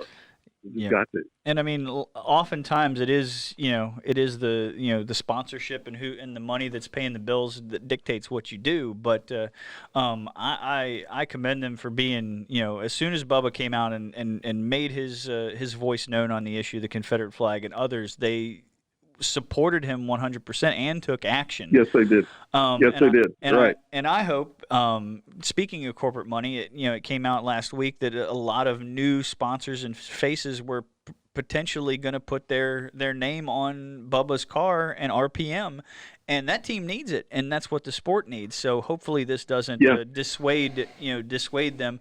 Hopefully what it does, for me at least, is show that NASCAR is doing the right thing and only helps gain support for Bubba and that team. Yeah, I'm sitting here. I'm thinking, man, Nike, where are you?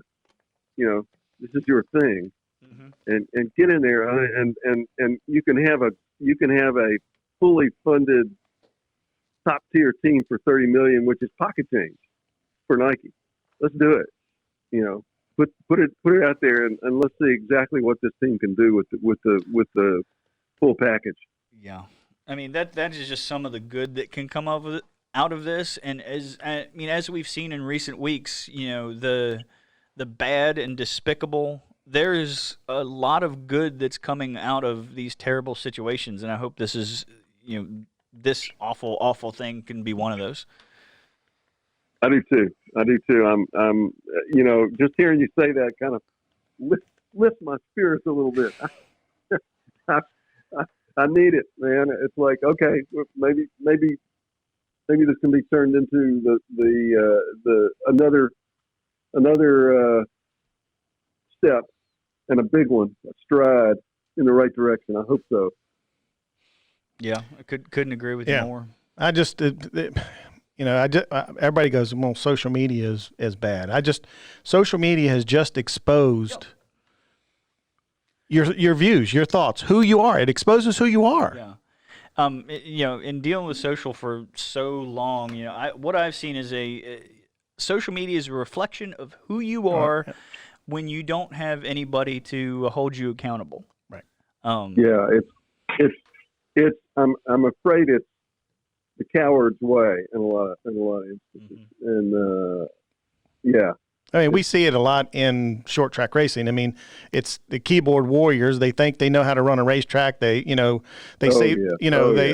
talk bad about people and folks, and and just to be honest with you, I just feel sorry for those people. Yeah.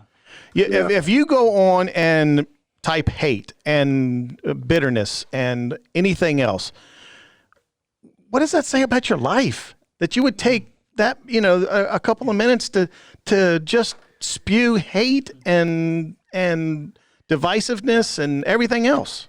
See, and two, this is one of those things like this current situation that we're talking about with the noose in his garage area.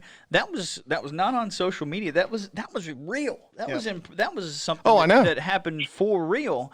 And this morning now, social media, you see LeBron James. I mean the preeminent African American athlete of our generation, and especially right now, is tweeting out his support for Bubba Wallace and putting a light on the sport of NASCAR, Bubba as a driver, and the situation of social injustices.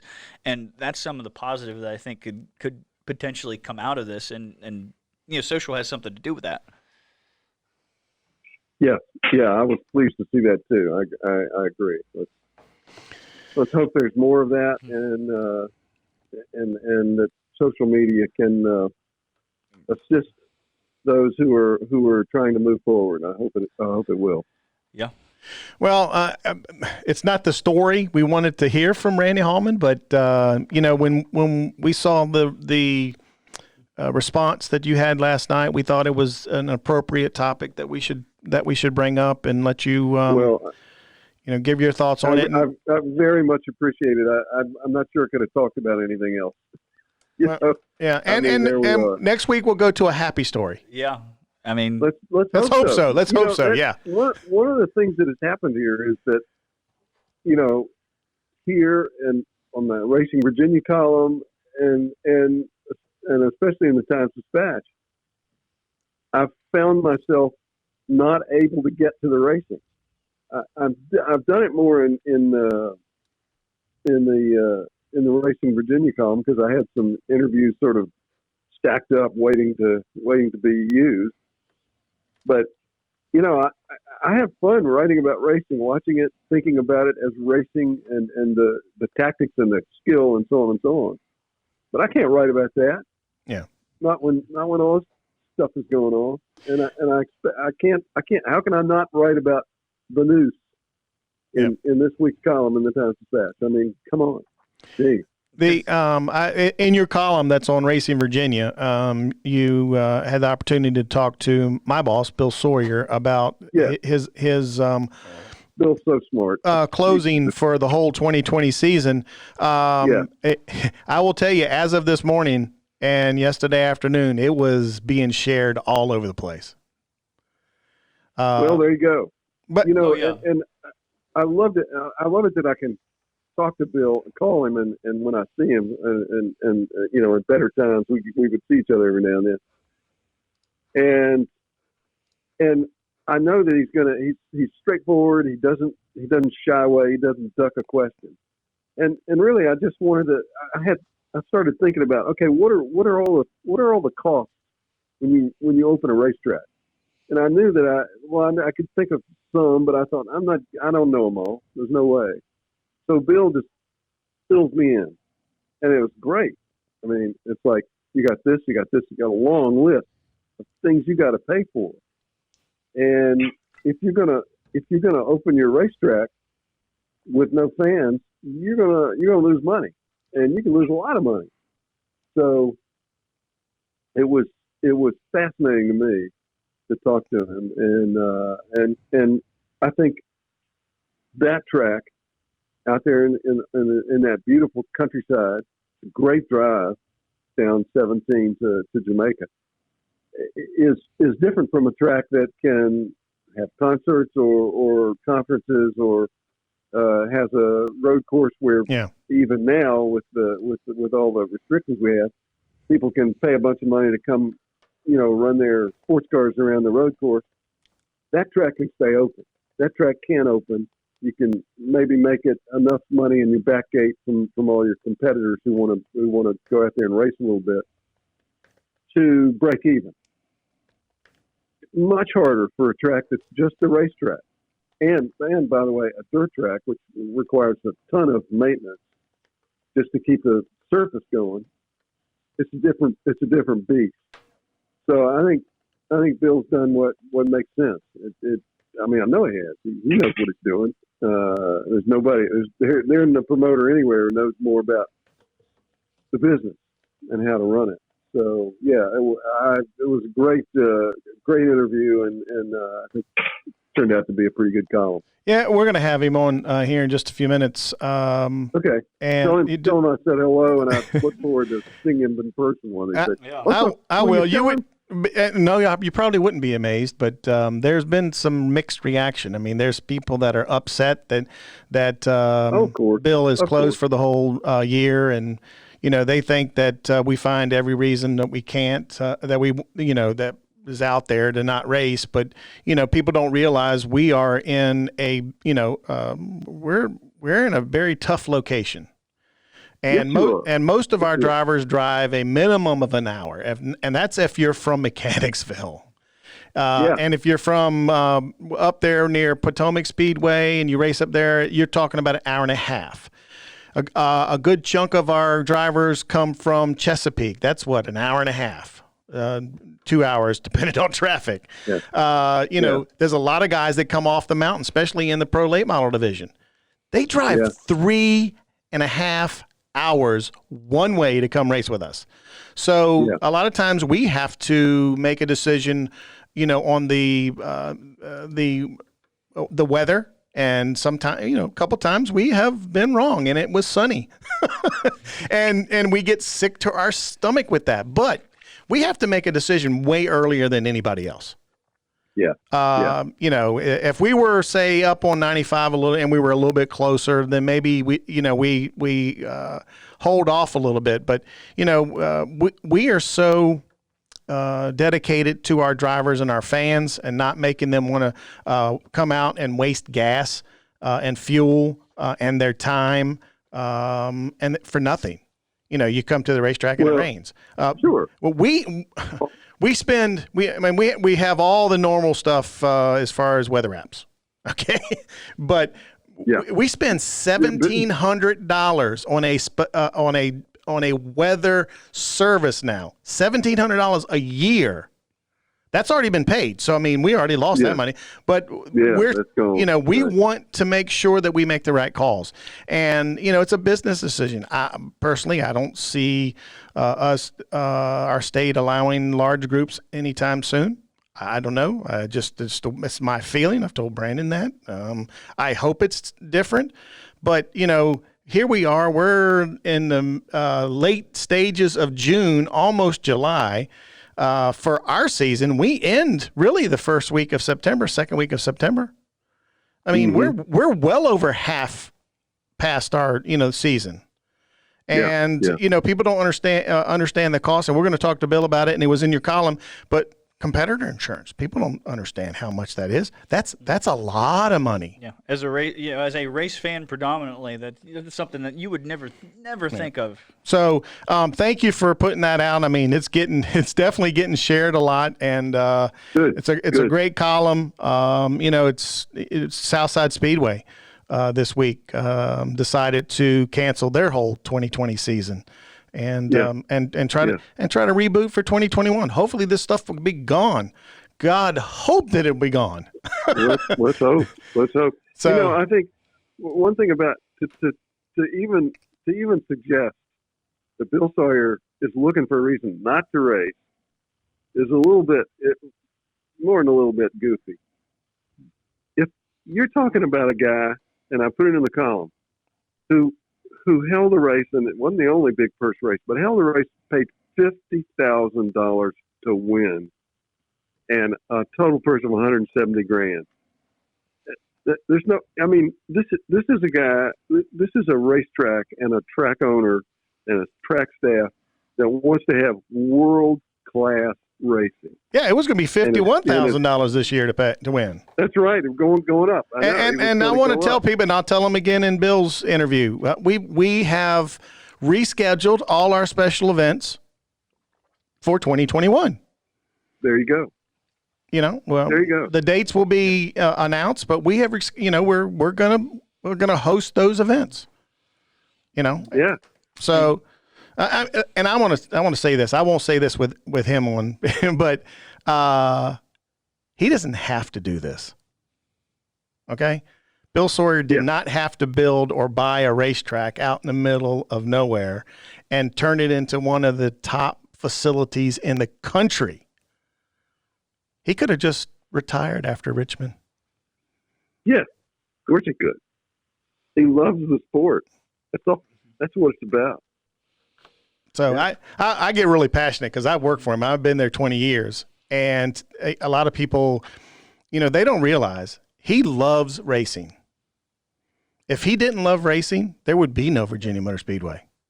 Yeah. I'll tell you right now, if he didn't love racing, there would be no Virginia Motor Speedway. Yeah, and instead of no Virginia Motor Speedway, it's like tremendously upgraded from what it was. I mean, it's always been a fun track, but it wasn't what it is. I mean, he took it and just again, it's world class. I mean, it's a great dirt track. You've got to go. You got to go see it. Well, we want to thank you. By the way, tell Bill that if things go on the way they are much longer, my white hair might be almost as long as his white hair. I might want to borrow a scrunchie from him. In fact, he's calling. I tell you what, we will talk to you next week, and let's grab this one. All right. Thanks, Randy. Thanks, Randy. All right, man. Good to talk. Well, when the boss calls, you got to answer. Yeah, easy transition here. I sent a text to Brian, and it keeps failing. And of course, as always, we're running behind. That's okay. We can. Well, he's cutting grass somewhere. Randy, we just got off the phone with Randy Hallman and talked a little bit about some of the current stuff with NASCAR, and of course your column about. And story about why you decided to cancel 2020. By the way, folks, on the phone with us right now is the owner of Virginia Motor Speedway, and his family, the Sawyers, built and ran this facility here that we're sitting in right now at Richmond Raceway. But Bill, for folks out there that don't understand the cost of running a track and why you decided to cancel 2020, kind of give them a brief. This is what we did. This is what we did. Well, again, after you read Executive Order 65, it'll cause you to make your mind up real easy. Weekly racing is not what everybody thinks it is financially. We're kind of like a restaurant. You've got a real sharp profit line that can go either way. So a weekly racetrack, whether it's a paved track, I only know of one, and that's Bowman Gray Stadium in Winston-Salem. Yeah. And they'll put 14,000 people in there every time I guess it's Friday nights they run. But no, with you have to look at the expenses that it takes to maintain a facility. You've got maintenance that has to be done. You've got taxes that have to be paid, real estate and personal. You've got payroll that has to be done every week. You've got payroll tax that has to be paid every week. It's just a lot of expense going in before you even start your season. We are kind of in the middle from Richmond, Fredericksburg, and Hampton, Newport News area. As far as the expenses of having to advertise and market, it gets to be expensive. We have Saturday night help that helps with inside the racetrack. We have rescue squads, the ALS unit, and a regular ambulance unit that's staffed here on the racetrack. We've got sheriff's deputies that are here. We have firemen that are here. We have concessions that people have to be paid every Saturday night. Plus, we're only about a couple of miles from the river, so we are always at that face that Mother Nature could cost you a lot of money just to get open.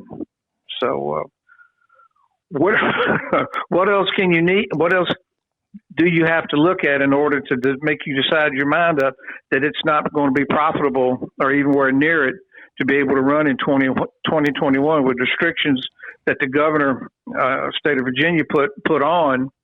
Racetracks had its own little heading on page 4, I think page 13 or 14, item number 10. And it doesn't say anything about what's going to happen down the road. I know we can't open this facility with nobody in the stands. You can't put the financial burden on your competitors by charging them an arm and a leg just to come in the back gate, and you don't have any fans in the stands to enjoy the racing. So from that standpoint, it made my decision rather easy.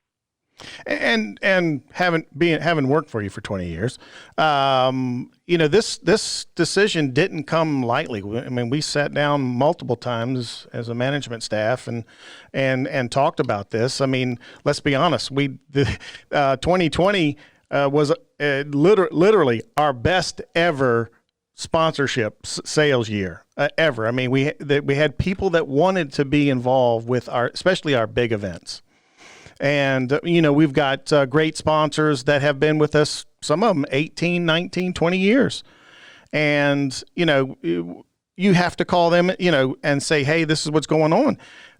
So it didn't come lightly. I mean, the other thing, Bill, is that we've talked about is people don't realize the cost of liability insurance for the drivers and for the fans. And again, we also talk about the issue of liability with the COVID-19 pandemic. There's just so much that went into this decision, and I know that a lot of people are upset, but there's a lot of people also that understand why we did what we did, and we'll just, and as we've said before, we'll just step back and plan for a better 2021. All our special events have been rescheduled for next year, so people can expect that they're going to see stuff like all the big events, and they're going to see our 4 special events, our 4 weekly divisions, and we're going to try to do it bigger and better than ever. Yeah, when you get a call from the company that writes your insurance and makes a statement that if you run and you get a claim filed against you for COVID-19, number one, your liability insurance isn't worth the paper that it's written on. So that will cause you to sit up and pay attention. And we've had the same company write insurance for the Sawyer family as far as Richmond was concerned when my father was there. And then when I bought old Mid-Bay Raceway, and they came with us as far as insurance. And I will not change my insurance underwriters. And apparently he's had a lot of information he's had to dole out to some people in tracks that he underwrites for. So again, it's not an easy decision to do, and you were right. We've had sponsors here for our divisions for every year, and some of them, like you say, have been here at least 18 years.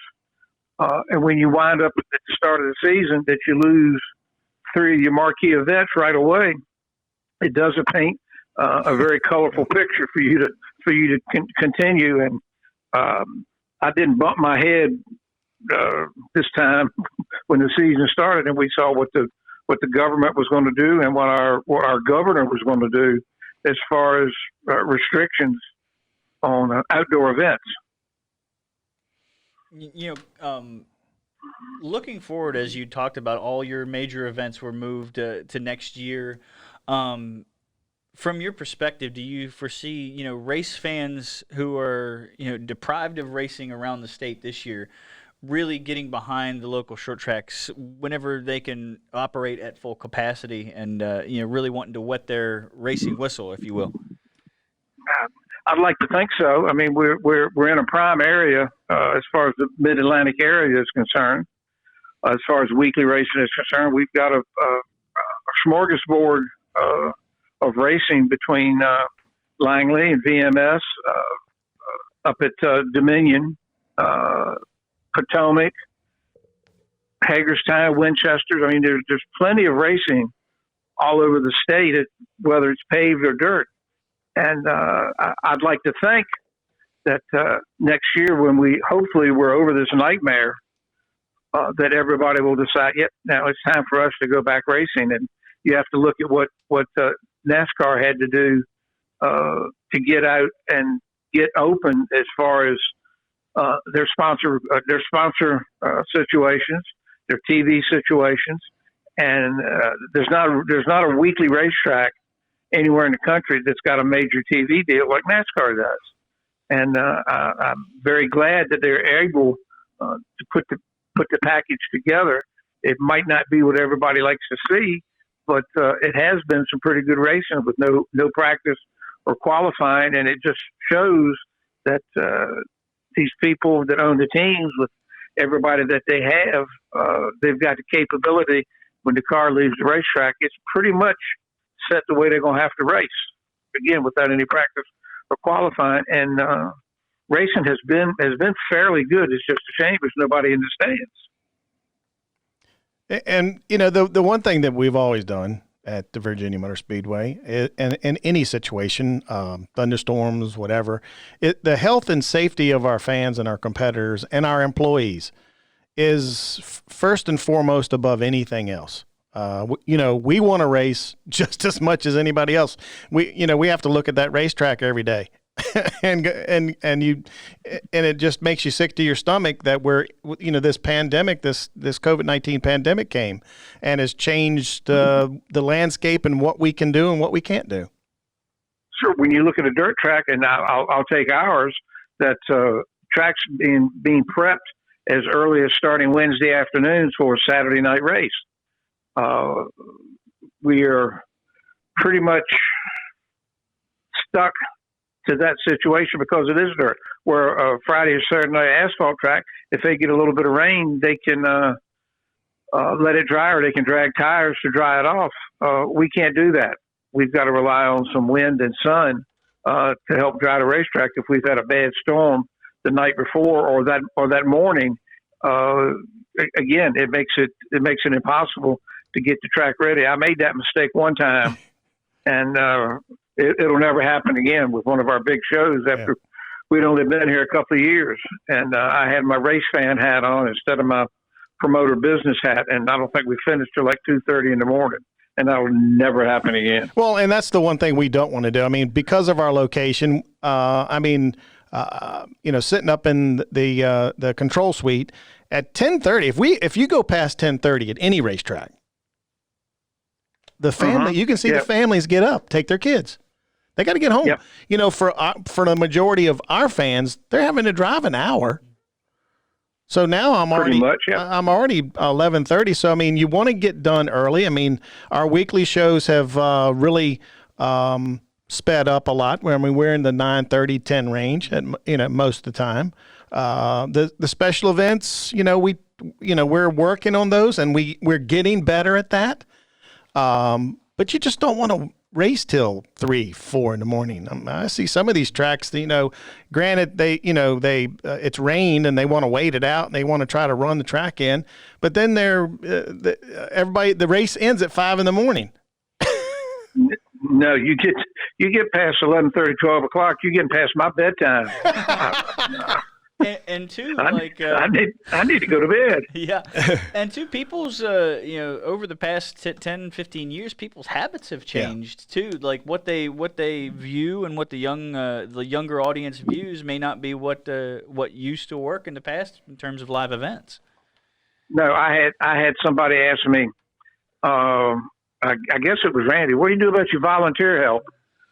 I haven't seen any volunteer help. Used to be, you could.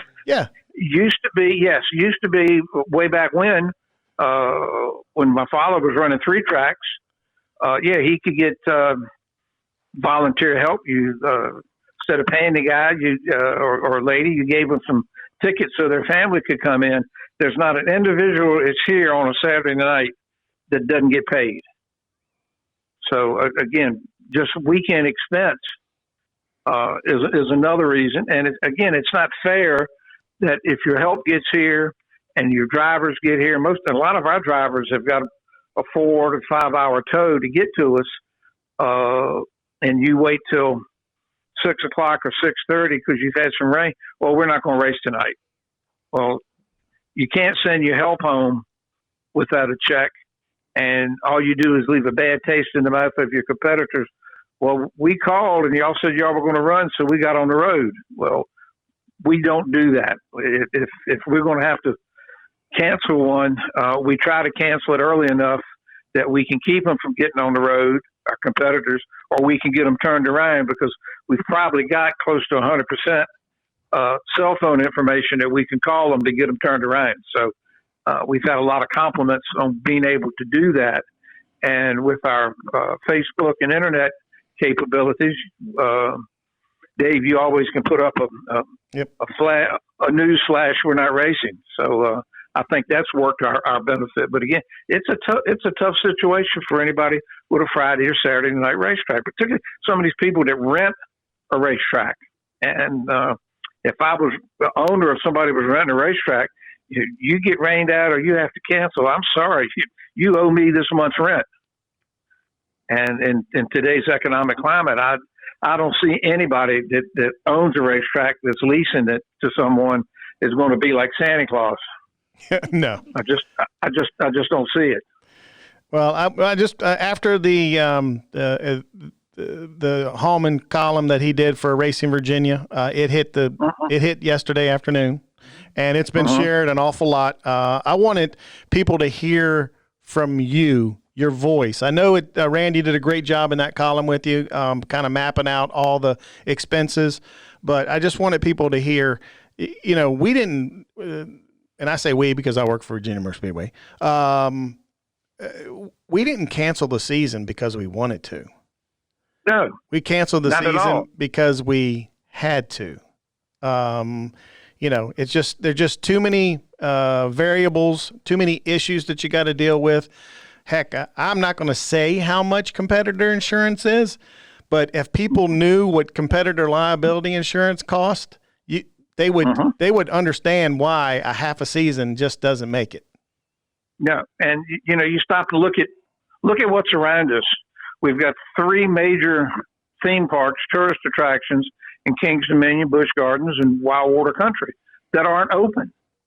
So there's no revenue coming into them. There's no revenue going to the localities where they're located, whether it's meals tax or got a tax on admission. So nobody's getting any money. This is kind of a one-way street that we're trapped on. And when the Special Exemption 65 came out, it named by name amusement parks, fairs, carnivals. They're not allowed. So what are they going to do? And I know they're owned by mega million corporations, but all they still got to make money. Yeah. And I don't have any stockholders to answer to other than me. And again, this was a hard decision to make. I've been doing this long enough, probably 42, 43 years.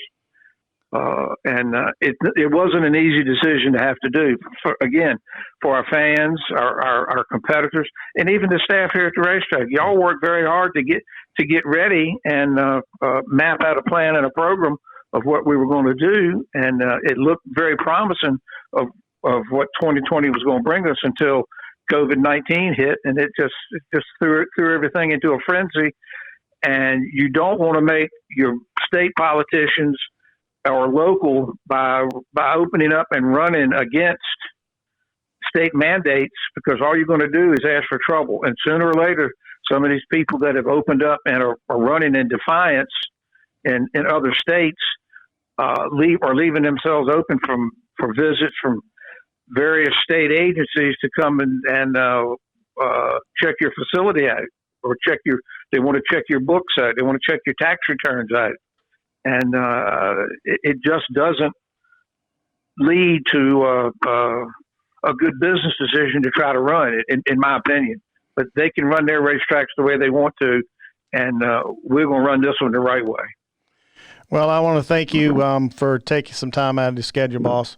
And I just want everybody to hear it from you. Not hearing it from me, not hearing it from a column, not Randy Hallman. By the way, he said thank you very much for taking the time to do that. And I just wanted folks to hear it from you. So, well, Dave, I appreciate that. On Saturday nights, I'm generally around here somewhere, but I try to let y'all run y'all's in, and Clark runs his in. And it's worked out pretty good for this be 21 years. So there's no need for me to get in the middle of it. Only thing that I've ever done, and Clark has told all his competitors, if you got a complaint, come to me. Do not go to Bill, because you're not going to like what he's going to tell you. So the man with the white hair, leave him alone. Well, and it's worked very well. Yeah. Well, I appreciate it, boss, and we'll talk to you later. Okay. Thank you, Dave. Y'all take care. All right, bye-bye. That is Bill Sawyer, owner of Virginia Motor Speedway, and everybody knows the Sawyer name. Especially around here. I had a special. I know you got to get the heck out of Dodge. You got a real job. You got to go to. Go back to my home office to do my other, my NASCAR job. So we're gonna move. I remember I told you I wanted to have something with the fans. Yep. So next week we're gonna have our first Racing Virginia Fanatic. Okay. It was going to be this week, but we're way over. Looking at the timestamp on this. Now, granted, we have to cut a little bit out of this. Yeah. For particular reasons, but next week we're going to have our first fanatic, and I'm not going to say who it is, because if I could clone him for fans and just clone like several million of him, short track racing and even NASCAR, because he don't miss a race here at Richmond Raceway. Short track racing and racing in general would be in great hands. I mean, it would be, they be making money. Let's put it that way. The grandstands would be full if I could take this guy, put him through a machine, and just make millions of him. So I couldn't think of anybody better to start off that. And we're gonna be looking at our social media. We're going to be looking at what you say, what you do. We're going to go through some of the fans. We'll go to your social media, see how you react with local short tracks and your fandom. Okay, and we're going to start doing this. Maybe not every week, but maybe once a month. How about that? I like it. Once a month. I like it. I think I can handle that. Looking at our social media mentions, I can do that. And by the way, for all the folks that have listened on our social media channels. Brandon's been doing a phenomenal job with our social media, and he's actually put a couple of full-length interviews up, and you guys have been eating it up. Yep. And you guys have been going to our website, racingvirginia.com, driven by who'syourdriver.org. And you've been going and clicking on our interviews, and some of these interviews have become, these shows, the last few shows have become the highest rated shows for 2 years. Yeah, on the website for 2 years. Mm-hmm. Okay. So we can't thank you enough. I can tell you this. We are very close and having it on to be able to post on all your podcasting favorite locations, iTunes, Google Podcasts, Spotify, some other ones, because I know it's a little bit easier than going, to the website. We want you to go to the website, and a great place for a website is results if we get them sent in to us, and also schedules. Our schedule is phenomenal. Before Vaughn Crittenden left and went to be promoter at Langley Speedway, he did put together a good schedule, which you're going to have to do next year, by the way. Yeah. He said that was by far the toughest compilation thing that you had to do on the website because it's very tedious, but it is a great resource and worth the time to do that, to get all that in all. Yeah, and for us to go over who's racing this week, it's a waste of time. Just go to racingvirginia.com/schedules or schedule. There you go. So, or click the little button at the top. It's right there. So you can't miss it. Yeah. But again, we can't thank you enough for taking the time to listen to our show. And if you got any comments or if you got any suggestions, you can direct message us through the social media, or you can email us at info@racingvirginia.com. Again, I'm Dave C. He's Brandon Brown. Not the driver. Not the NASCAR driver. Thank you for listening. And remember, folks, keep racing, Virginia.